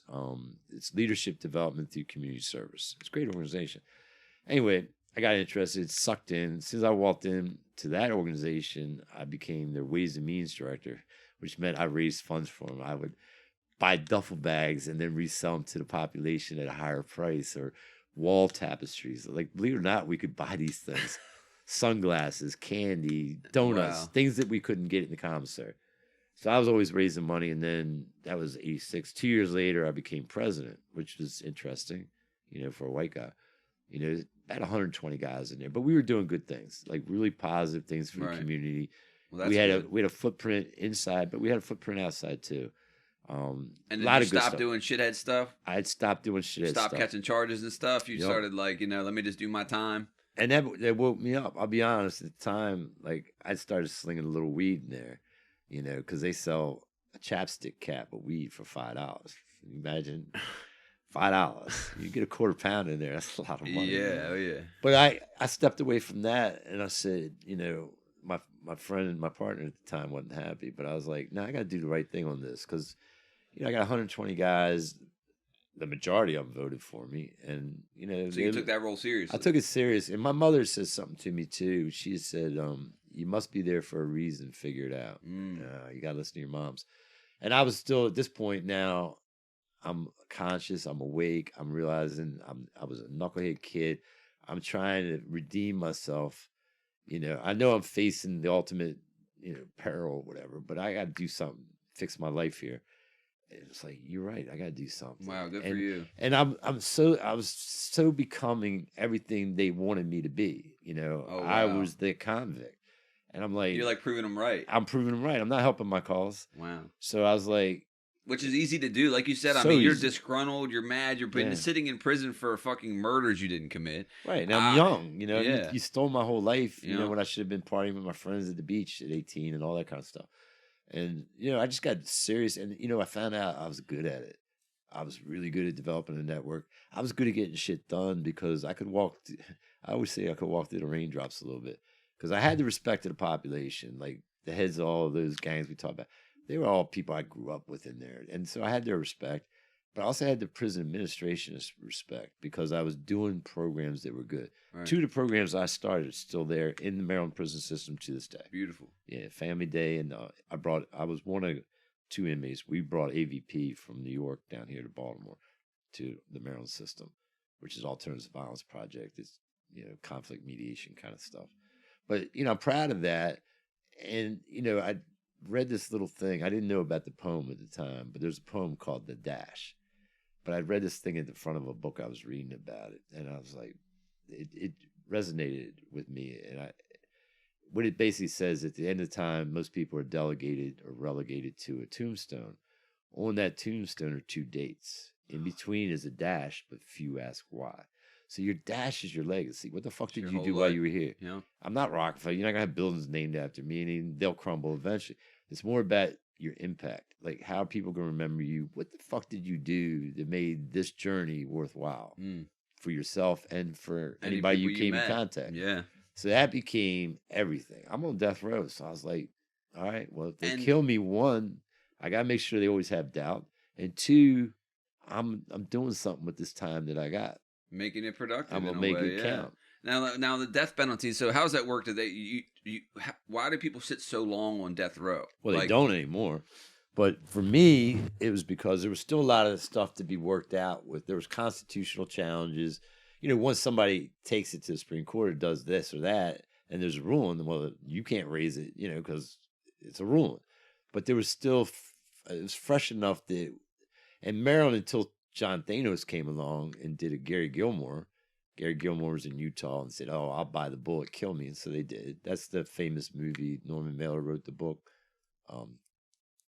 Tommy Lee starred in it. It's an old movie. Tommy Lee Jones. So it's a good movie. The Executioner Song. Okay. It's a really good movie based on a true story. But this clown, Thanos, he got out of prison, wasn't nothing but a blister the whole time he was in prison, wearing dresses while he was in prison. Gets out, goes on this crime spree, kills this young teenage couple and all this crazy shit. They catch him, put him on death row, and he's like, kill me. And they did. And once they did that, there were 3, maybe 4 more executions after that. Because now it speeded up things. Right.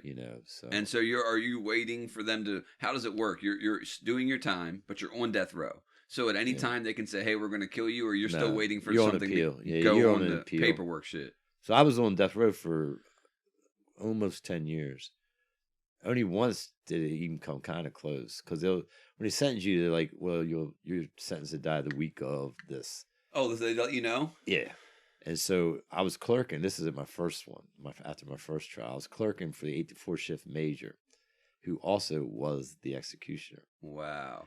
There's a movie with Al Pacino called Justice for All. And they filmed a lot of that in the penitentiary. And there's a scene at the end, there's a hostage thing going on in the prison, and there's a guard on the tower that shoots through the window and kills the inmate, and then takes his helmet off. Well, that was my boss. That was Major Hansen. He had a big part in the movie. But he was a cool guy, but he looked like he was straight out of a 1950s movie about prison guards. He's the executioner? Yeah. As you're working for him? That is so crazy. Like the guy who's gonna, and I guess what's a lethal injection? No, it was gas chamber. Lethal injection hadn't come yet. Wow. So I came to work that morning, and he was like, "Today's your execution day." And he was sort of jokingly saying it. I said, "Yeah." The day of? Yeah, it was a Friday. I said, "Well, you know what my last request is." He said, "What's that?" I said, "For you to sit on my lap." He laughed. I laughed. He said, "You need to make a phone call. We don't have a stay." That was the problem. It was supposed to be an automatic stay. Somehow it hadn't kicked in. What's that mean? What do you mean? When you get a death penalty, back then it goes automatically to the Court of Appeals, the highest court in Maryland. And there's an automatic stay, meaning they can't carry out the sentence until your appeal is heard. Right. Mine hadn't, somehow the paperwork wasn't there. So he's like, "Go in my office, use my phone, call your lawyers." So we fixed that. But, it was one of them stupid, not really funny moments, but yet. Looking back, 40 years later, it was funny, whatever. Let me ask you this. How do you get off of death row? So there was a Supreme Court case. One of the guys on death row's case had made it up there. Mills versus Maryland. And basically, Ralph Mills, when you go to the death penalty part of it, they do what's called aggravating circumstances versus mitigating. It's almost like, how we make our list and see which side carries more weight. That's what it is. So the state would have, 2 aggravating circumstances. So in my case, the 2 were, it was a murder committed out of the commission of more than one felony, or more than one murder. So they had 2. Then it's on us to prove mitigating, to outweigh that. So like your character, or this or that, or not sole sole cause of death or whatever. But the Supreme Court ruled that was unconstitutional because it unfairly put the burden on the defendant. Right. So everybody on death row in Maryland had to be resentenced. Wow. So my prosecutor, who's a piece of shit, decided, well, I'm not even going to go after the death penalty again. Because it would be too hard? Well, because he wanted me to disappear. And he wasn't wrong. When you have a death penalty, you get more attention. You go straight to the highest court. You have lawyers that want to get involved. You got, there's a lot more advantageous to you. Interesting. I mean, you're gambling with your life, but because of that, there's people. Yeah. So his thing was, I'm just make him go away, because I would never go away. I spent 40-some years. I didn't go away. So I got resentenced to life at that point. So the last 22 years, was that a relief? No, I didn't pay. I'll be honest. I just came up because there was a case going on right now that we were just all over. guy in Texas. They were going to execute him last night at 6 p.m. So I had it all over my social media. Like you call the governor, you know, the courts wouldn't do shit. The governor never fully decided. Literally less than 2 hours before they were set to execute him. Oh, I think I heard about He this. got to stay because the legislature reached in and they did a tricky move. They said, okay, we want him to come testify in front of our committee. So they put a subpoena on him. And then they went to a judge and said, we're going to subpoena him. Can we get a stay until he comes and testifies? Wow. And the judge said yes. And that's how he stayed. Wow. He's not out of the woods. This is Right. a guy that's got autism. And the case is what's called shaken baby syndrome, which is junk science. Doesn't fucking exist. You know, but they're saying he shook his child until the child died. Yeah, but the cause of death was pneumonia by asphyxiation by pneumonia. Plus there's some issues with the medication. Then there's other people who say, well, the medical report said the child had bruises here, there, whatever. Shaken baby syndrome. There's nobody ever been executed in the United States for shaken baby syndrome. Nobody. This would be the first time. And there's the detective that investigated the case and put him there said, no, I don't believe he's guilty now. I'm backing up off of this. You know, a lot of prominent people. It's just fucked up. We just executed somebody in Missouri. And I say we because we are part of this shit. 2 weeks ago, we executed what probably was an innocent man. Like, what's the fucking rush here? Like, why are we taking people's lives if there's justifiable rationale and substantial information, DNA otherwise, then we need to take a harder look. There's people who think that anyone who gets put to death is guilty. I mean, there's people who really don't understand that wait till it happens to you. Innocent people are dying. Wait till it happens to your nephew, your exactly. son. Someone that affects you. And if you don't think it's going to happen to you, my last name is fucking Huffington. I grew up upper middle class, so think about that. And he's white. And I'm white. For those of you who can't see me. It so can happen to anybody, man. And that's why we got to be conscious, period. When you're in there, you're just assuming you're never going to see the light of day again, right? No. When does hope start to arise? Hope was always there. Hope keeps you alive. Wow. They say that. Hope keeps you alive. Yeah. I mean, if you don't have hope, you give up. So, and I'm ornery. I'm like a cockroach. I ain't going away. Truth sets you free. You know, you stand on morals. You stand on principles. You know, I was there because I wouldn't snitch. You know, and I'm here now because I stayed to the truth. Right. My foundation is built on truth. I can look at anybody now. I don't bow my head to nobody. You know, like the light's on now, you know, and the truth has come out now. And it came out eventually through DNA, through twists and turns. DNA? Yeah. And now, what did you get? Is exonerated is the word? I'm exonerated. Wow. Yeah. Thanks to DNA evidence. Well, thanks to a lot of things. Thanks to a law firm, Ropes and Gray, that ended up taking my post-conviction in the 80s and represented me pro bono, meaning for free, for like 37 years. Whoa. You know, they didn't quit. I had That's beautiful. 127 different lawyers on my case through that time frame.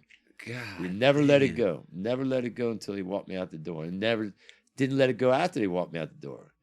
Because you couldn't write, I did write a book, but you couldn't write a Hollywood script that you would believe the way this went down. We'll put a link to this, by the way. I tried to DNA test the hairs in 2003.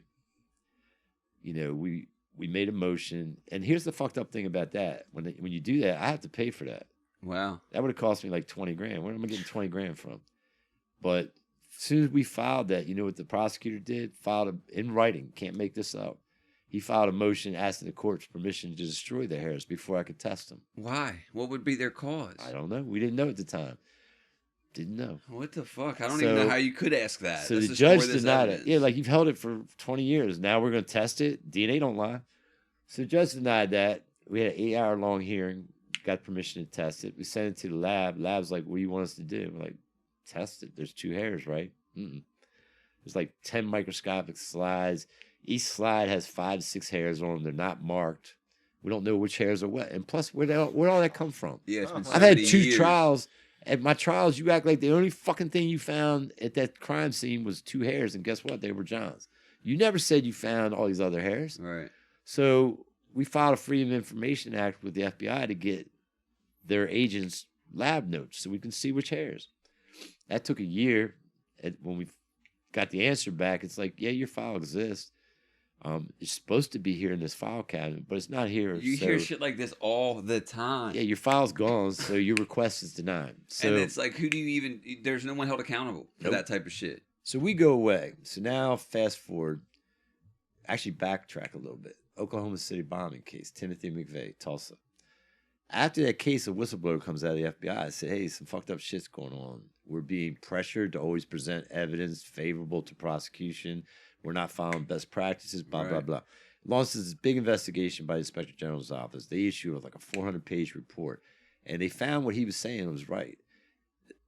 1,000%. Yeah, they're a team. In that report, they named like 3 agents that they really had a problem with, and one of them was mine, Michael Malone. Wow.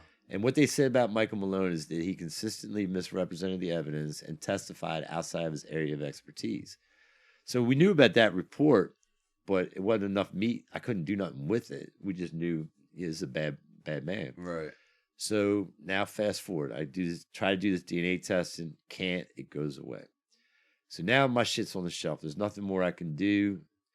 2003 to about 2010. Nothing's happening. I don't have any more appeals. I'm just doing time. And where are you doing time at this point? At that point, I would have been in Jessup. Why do they move you around? Well, the penitentiary is shut down. They went from maximum security down to what they call metro. So it's like 18 months and less. Oh.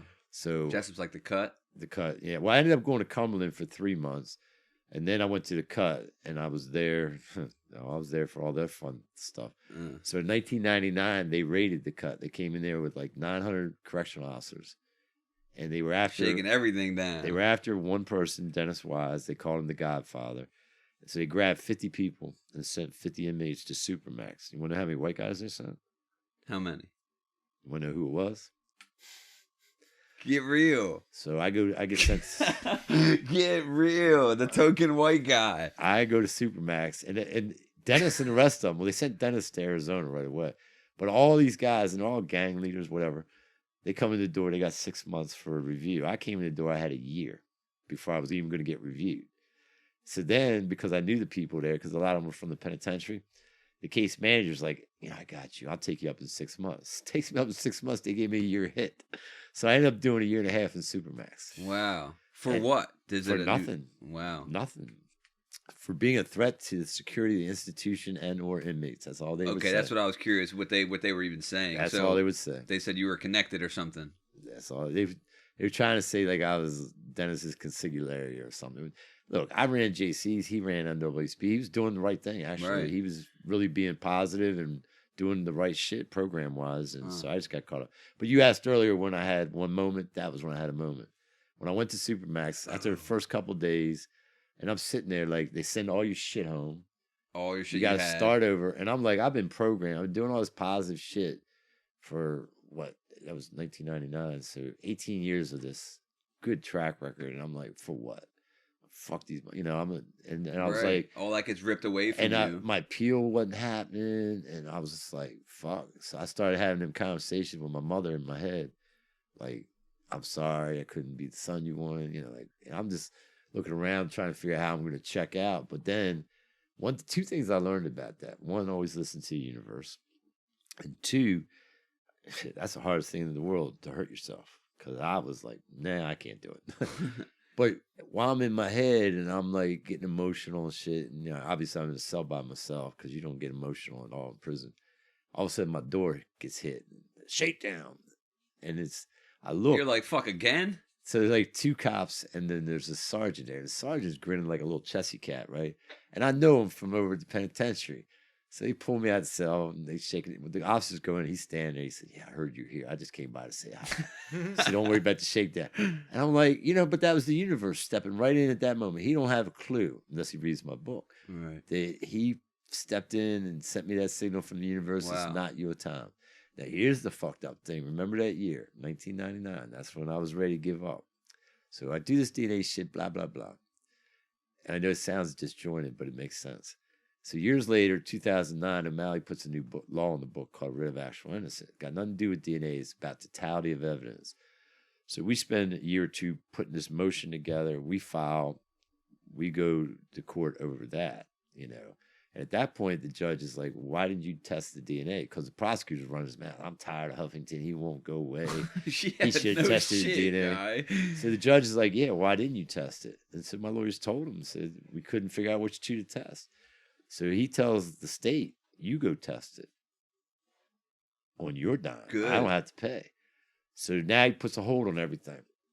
I think he really wasn't trying to do me a favor. He just wanted to put an end to it. If that DNA comes back, it's mine. Yeah. I'm done, you know? So we're waiting all summer long. And all summer long. Are they just going to test all the hairs? I don't know what he was going to do. Okay. Truth was, they didn't try to do any of it. The state didn't try to test the hairs at all. What they did is that now DNA's around. They tested the boots I was wearing, my pants, my jacket. They tested every other thing but the hair. So now we get into September. And the judges said, you know, how's it going? The state be like, shaking the bush, boss. But they wasn't doing it. Right. They were doing everything else. So he reaches out to my law firm and says, hey, we're done testing. We're going to go back to court. Chips fall where they may. Shit, we got a strong motion here. It had nothing to do with DNA. We might still win, but that would have been helpful. So we're about to go in for this hearing. And out of the blue, a reporter from the Washington Post calls my law firm, Spencer Shute. He's writing this big expose on the FBI lab, in particular, Agent Michael Malone. So he wants to, he's doing his background. I'm the Maryland case. So my lawyers are like, well, we can't talk about this case. We're in court. Yeah, it's an open case. And the guy's like, oh, you know, this is what I'm doing. I got his file. I was, wait a minute, you got his file. You got Malone's file. No, mine. Oh, yours. The one that disappeared. Oh. So my lawyers are like, what's in it? And the guy, the file that they said that was missing. The guy's like, wanted the rights to my life story, and then like, we can't do that. Oh, he was trying to blackmail a bit or negotiate. But he gives it to us, right? There's 2 documents in this file. So remember I said that the Inspector General does this investigation. They find this guy Malone's got issues after Tulsa, Oklahoma City bombing case. That report's public. It's 400 pages. I've read it. Everybody can read it. What nobody knew is the FBI did their own investigation after that on Malone. And they looked at every one of the cases he did. They had outside forensic scientists come in and evaluate it all. So in there is that guy's report, the expert. The expert's report says, no way. No way what? That he could have testified at my trials claiming that those are my hairs. Right. He even challenged whether Malone actually did the test. There's a report in writing, this piece of paper in my file that they hid from me 14 years earlier. In addition to that, that's so frustrating. No, it gets better. In addition to that report, there's another piece of paper. It's a letter from the FBI to my prosecutor saying, hey, here's this report. We got a problem. You might want to notify Mr. Huffington or his lawyers. And my prosecutor said, now, let's put that back in the file. Covered it up for the next 14 years. Now, that's all going down in 1999. What happened to me in 1999, I almost ended it. I don't know any of that's happening. Right. And that was the lowest point in my life. I didn't even realize that until I was writing the book and I saw the dates. And I said, holy fuck. Wow. I'm in here thinking about quitting. I'm done. Yeah. And meanwhile, the truth was right there being held from me. And then when I went to DNA tests in 2003, what was the first thing the prosecutor did in writing? Asked to destroy the hairs. Now we know why. Right. Because he knew 4 years earlier, they told him it was bunk. There's going to be a bunk. You know, it's you know, fugazi. That's you know crazy. What I mean? So now this all comes out. And I still waiting to go back into court on a writ of actual innocence. So now they're scrambling because this reporter has talked to the prosecutor too. So he knows it's coming out. It was a huge article. It was a huge article in the Post that became an international scandal. If you Google it right now. And that's great for you. FBI hair lab. Just Google it. It was the biggest embarrassment to the FBI lab. So now they're scrambling. So we get word the FBI is going to test the hairs themselves. We know which 2 they are. We're going to test them. I'm freaking out. Get it out of there. Get it back to our lab. Because they're going to lie and say it's you're mine. like, I don't even want the FBI to have it. Because they also say it's going to totally consume the sample. There won't be anything left for me to test. Oh, once it's tested, it's used. It's done. Interesting. So anyway, they said we can't. It's going to happen this way. But it's going to be peer review. Meaning you can see these medical shows where other surgeons watch the surgery. So like literally, I think it was 2 days before I was scheduled to go to court, we got the results. And DNA excluded me. They weren't my hairs. Wow. So we went back. And that was one of their biggest pieces of evidence to get you. Yeah, right. It was it because everything, all the other sciences were getting thrown out too. Shit. Yeah. So went back to court, won a writ of actual innocence, gave me millions of dollars, happily ever after. Bro. No, that didn't happen. He fought it. The prosecutor's like, well, it doesn't matter. So anyway, I did win a writ of actual innocence. Then I sat there in maximum security prison for another 76 days after they erased my convictions and my sentence. I didn't even have time. And I still was there for 96 days or 76 days. Went up for a bail hearing. Bail? Because now the remedy for a writ of actual innocence is they give it back to the state to decide what happens next. Do you want to exonerate him or you want to charge him again and have another trial? It's the same guy. Same guy is still in office. You just gave it back to the guy that got caught covering it up. Right. So, of course, he's coming after me. So now it's like I was just arrested. I'm eligible for a bail. What the fuck? Go up for the bail hearing, and I'm scrambling in my head thinking, what could I possibly cover? Maybe $100,000, bail's bondsman, that kind of thing. He sets my bail at $500,000 cash on a Wednesday. I paid it on Friday. You know when I came home? Monday. Literally, because nobody bails out of prison. So it was paid by like 3 o'clock on Friday, and the woman didn't know what to do with this, so she went home for the weekend. I didn't get out till Monday. July 22nd, 2013. So you get out. I get out. On bail? That's so bizarre to hear. So because they're going to retry you. Yeah. So it's not like, hey, you're good to go. Nope. What the fuck, man? So I spend what a fucking roller coaster, John. Now I come home. Remember, I've been gone for 32 years. I went away. There wasn't any cell phones, laptops, none of that. Of course, a different world. We have them inside, but I wasn't. I'm not like these kids today. Yeah. You know, I went away, boy chased girl. I came home, girl chased boy. That part I like. But the rest of it's all, it was a learning experience, and I'm trying to figure out the world. I got to get a job. I got to get a career. I'm facing another murder trial. I got to deal with that. What? Yeah. That lasted for 4.5 years.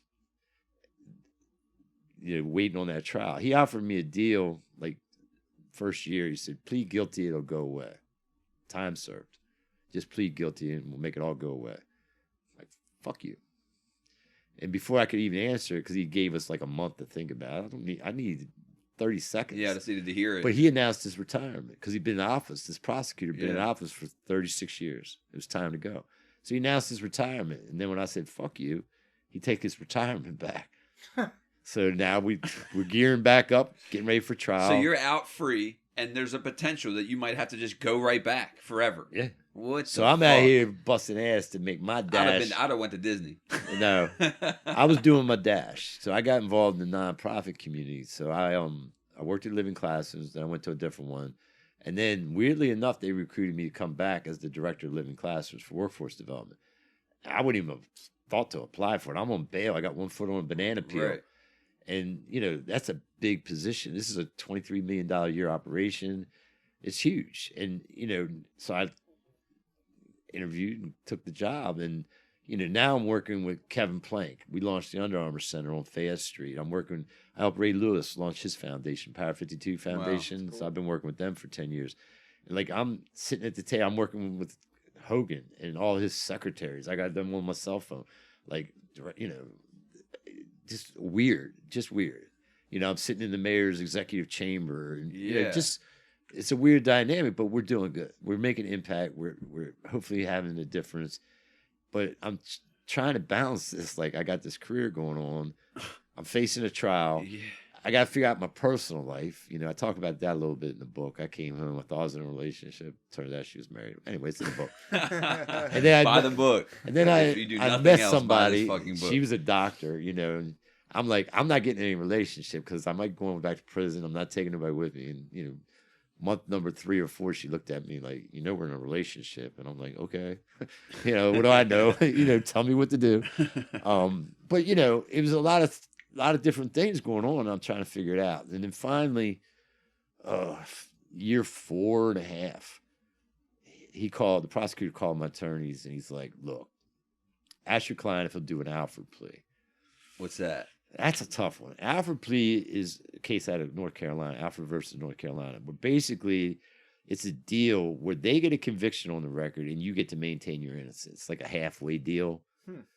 You get to hold your head up and say, I'm innocent, but they end up with the conviction. And usually it's used for people that are still in prison because they want to come home. And they're like, okay, you want a new trial. that might not happen for 5 years. Good luck. You could get a shank tomorrow. Or take this Alfred plea, you come home tomorrow. And just don't say we were wrong. And they did that in the most famous case they did that was the West Memphis 3. I don't know if you're familiar with that case. I've heard of that. They did a series of documentaries on HBO called Paradise Lost that proved these guys' innocence. Well, Damon Ecker was on death row. The other 2 kids were on life. And what happened was these 2 little boys were murdered, and they find their naked bodies and their bicycles in this culvert. And Damon Eckert likes to wear black, and he likes attention and satanic kind of. So it was just a lightning rod, but it got a lot of attention. Like Eddie Vedder got involved, Dixie Chicks, Johnny Depp, And eventually these guys came home, but they came home under an Alfred plea because my lawyers were involved in this case as well. And the deal was all 3, you have to take the deal or nobody gets it. Wow. Yeah, because Jason Baldwin is one of the defendants, is a good friend of mine. And he was the lifer. He did not want to take that deal, but he did to save Damon's life. Even now, they're trying to do DNA testing, and the state won't, Tennessee or wherever that is, won't let them do it to find out the truth because they're still trying to prove their innocence. Yeah. But they came home on an Alfred plea. So he offers that to me. And at this point, I've been home for 4.5 years now. Like, free air tastes good. I'm a gambler. Don't get it twisted. We were talking earlier. I gamble. I played poker all my life, and I'm a gambler.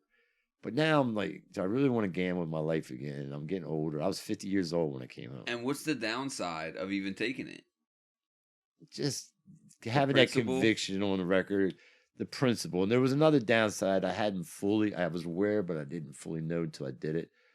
But, like I said, I'm rubbing arms with, the business industries and the elected officials. And then I'm looking at my organization who had given me this opportunity. And, they were very supportive. You do what you got to do. Mm-hmm. We with you. But, it's the publicity of a trial and it gets messy, mm-hmm. And I was thinking of that. And, I tapped out and I said, okay, I'll do that deal. I had to stand there while the judge lit me up and told me I was a piece of shit and she didn't believe me, but whatever. What in the world? And it was the cost that I didn't realize fully at the time was it cost me my soul. It really did. Like I started doing these college university speeches when I came home and telling my story. And after that I stopped because I was like, I'm fake. I'm a hypocrite. I say I'm innocent. I just rolled over and took that deal. Like I'm not even true to myself. So I stopped for a while because I couldn't find my center again. I couldn't get my balance. And that's why I say talking to Jason, we were comparing notes because he feels the same way. He sold his soul out for the right reason to save somebody on death row. And I did not right reason, I guess. I think you did it for the right reason. I think looking back, I did because I'd have been fucked. That judge she was the clerk for the judge that put me on death row. So she had a hard on for me. Didn't know it, but okay. And then, so what happens next is, my attorneys really had a hard on for this prosecutor. Right? My main attorney is Korean, so he's samurai. It's all honor and all that. He runs fucking triathlons and marathons. He's badass. He's like, I've always prided myself on shaking opposing hands counsel after a battle. He says, there's only one man I'll never shake his hand, and that's my prosecutor. He wouldn't shake his hand. He just no respect for the man because he did some fucked up shit.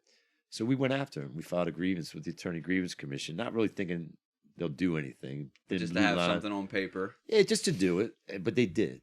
They did it. They bit and they bit hard. And they didn't like what they saw. And they went after him. They put 6 charges on him. Wow. And they found him guilty. Whoa. And they offered him a deal. It was peer review. Was the first part. And they said verbal reprimand. He wouldn't take it. Arrogant motherfucker. Wouldn't admit he was wrong. So he had to go to trial. He got found guilty at the trial. And then it went to the Maryland Court of Appeals for sanction because it has to go to them to sanction a lawyer. And they disbarred him. Wow. And he had already retired by then. They still disbarred him. Wow. Put that in perspective. That's only the 5th time in the United States a prosecutor has ever been disbarred for a wrongful conviction case. Yet, in wrongful conviction cases, the reason for that, prosecutor misconduct, is like 68% of those cases. Only 5 have ever been disbarred. It's crazy. But yeah, he got disbarred. And then I filed my petition with Governor Hogan for a full innocence pardon because they fixed that part. You did the right thing. But it didn't fix me. I got a conviction on my record. Yeah, your case searcher says... It's still there because I haven't expunged it for a reason. But yeah. So I went to Hogan and said, hey, you got to fix this. And they don't do that. Governors don't do innocence pardons. It just doesn't happen. And they spent a year and a half or whatever, and there's an intensive investigation attached to that. And at the end, January 13th last year, they gave me my full innocence pardon. So I go from Friday the 13th being convicted in 81 to Friday the 13th getting my full name back, being fully exonerated. Wow. So Friday the 13th is my lucky day, I guess. Congratulations, man. That's an incredible story. And then this past July, I was at the Board of Public Works in Annapolis, and that's when Wes Moore, the current governor, gave me my full public apology. And, wow, really? Oh, yeah. It's on my website. There's a speech. What's the website? JohnHuffington.com. There we go. Easy enough. But I have that video on there. I was not expecting it that day. It got me emotional. And I know Wes, and I like him. I knew him before he was governor, but it was a good speech, and they gave me my compensation package, which is why I can live at the beach. But, yeah. Wow. I mean, there's no type of compensation that can actually compensate you for... How long were you in prison? 32 years, 2 months, 22 days. But who's counting? I mean, 32 years. That's that, and at 18, 575,000 hours. And at 18, I mean, that's your whole life right there. 11,000. Was it 11,576 days? I don't know. It's stupid numbers. Holy shit! It's stupid numbers. When you really look at it, it's just stupid numbers. Yeah, well, I mean, I really appreciate you coming here, and we were talking about when the camera died. We were talking about Wes Moore giving you that apology and how you're still very involved with the the Innocent Projects, and you fly and you go do a class. Can you repeat that part? The class you do for the cops. So Chicago, I got tired of spending the millions of dollars paying out these wrongful convictions, so they passed a law that is mandatory for all their police academies, including the State Police Academy, that their cadets attend what's called a wrongful conviction awareness and avoidance class. And that's, again, put on by the University of Illinois in conjunction with the Illinois Innocence Project. And there's 17 exonerees from all over the country that we were part of the original pilot. We got trained up on it. And they fly 2 of us into every session, so that way it doesn't kill all of our schedules, to participate in that. So I go up next week. Is that next week? The week after, November 6th to the 8th, I'm up there. That's badass. Doing that. But yeah, I think it's good. And, I've talked, when Harrison was the police commissioner in Baltimore, I talked to him about it, and he wanted to do it. So, I think we're trying to expand it out to other states. Yeah. And just do it through the Innocence Projects. Usually the Innocence Projects are associated or affiliated with the university. I was thinking that's who got you out, was the Innocence Project. No, I didn't meet up with them until I came out. Yeah, I full credit due to Ropes and Gray. It's a Boston law firm. I dealt with the D.C. office. They're international, and they don't even do these kind of cases because now everybody's like, "Who are your lawyers? We want to go hire them." They don't even do it. They're corporate attorneys. They're civil attorneys. They do some white collar, but they don't do. This is street level stuff. They don't do it. The only reason they got mine is the attorney at the time that took my case was at a different law firm. He got offered a partnership at Ropes and Gray, and he said, "Okay, I'd like to take that opportunity, but I'm bringing this case with me." And Ropes and Gray said, "Okay." And then for the next 36, 37 years, they've never said no. They have represented me pro bono, meaning for free. That's so crazy. That's with, beautiful. 126 attorneys, not counting all the other people, just the multiple millions of dollars that would have cost me in legal fees. And are you so now are you available to do speakings now? I do speak. Yeah, I've got. How can people get a hold of you? Your website? My website. Yeah, that's probably the easy way. Or just my social media. My Instagram is public. We're gonna put all that too in the description. Yeah. Instagram. I have a Facebook professional page as well as my. There's personal. a book called Innocent: An Obscene Miscarriage of Justice by John Huffington. I know a lot of you guys can't read very well, but it's not a super big book, which I'm excited about. I intentionally didn't read it so I could hear it from you. And it's written the way I talk. Yeah, good. I'm looking forward to reading it. I'm a big reader. I wanted to just be my voice. So yeah, I really appreciate you coming on here. I think that it's something that people don't look at because they're, like you said, they're not affected by it directly. Yeah. And you have people who are just blind to it. They're green to it. They just think that it's the justice system. The truth is the truth. We got election day coming up, so now's the time. Look at those judges' names that are on that ballot right now. The judges. I have my friend's running. She's good people. It's Christine Celeste right here in Anne Arundel County, Circuit Court Judge. Vote for her. She's good. But take a time and look at that. And when those prosecutors are running for election, look at that too, because you're giving a lot of power to one person. That's interesting because most people are just looking at the politician. Yep. It's very clever to say, look at the judges and the prosecutors. I didn't even realize that stuff was listed. Because that's where the power is. Right. We tend to we hear the governor, race and the mayors and the senates, and then when it comes down to the judges and the prosecutors, we just look at Republican or Democrat. Right. We don't even think about it. But you got to start. The prosecutors are the people, that one person that shapes and forms how our whole communities are, because they're the ones that make individual decisions about when to prosecute, when not to, and the rest of it. The power is crazy. Power, they have so much power. It's absolute. Police have limited immunity. Prosecutors have what's called absolute immunity. You can't touch them for anything they do in office. My prosecutor lied, steal, cheated, did the whole 9 yards, and guess what? He got disbarred. He's sitting at home collecting his pension that you're paying for. No harm done. Damn. Nothing. I can't do anything to him. He's got absolute immunity. And the disbar don't help you none. I mean, it's good that there's, for the record, but yeah. Let me see if there's any questions I didn't ask you. Between me and you, did you do it? I'm fucking with you. Yeah, I think I asked all these questions, man. I didn't even really have to ask them. You're good at talking, So it's not just that you went through it, but you're also, well spoken. Thank you. I appreciate it. So thanks for coming, man. It was man. chill, man. I enjoyed hanging, man. Good. It was a good conversation. I'm glad. Thanks for telling your story. I look forward to sharing it. Thanks for coming. All right. Subscribe or I'll kill myself. Thank you. That's right. If this doesn't work, I'll kill myself. Damn.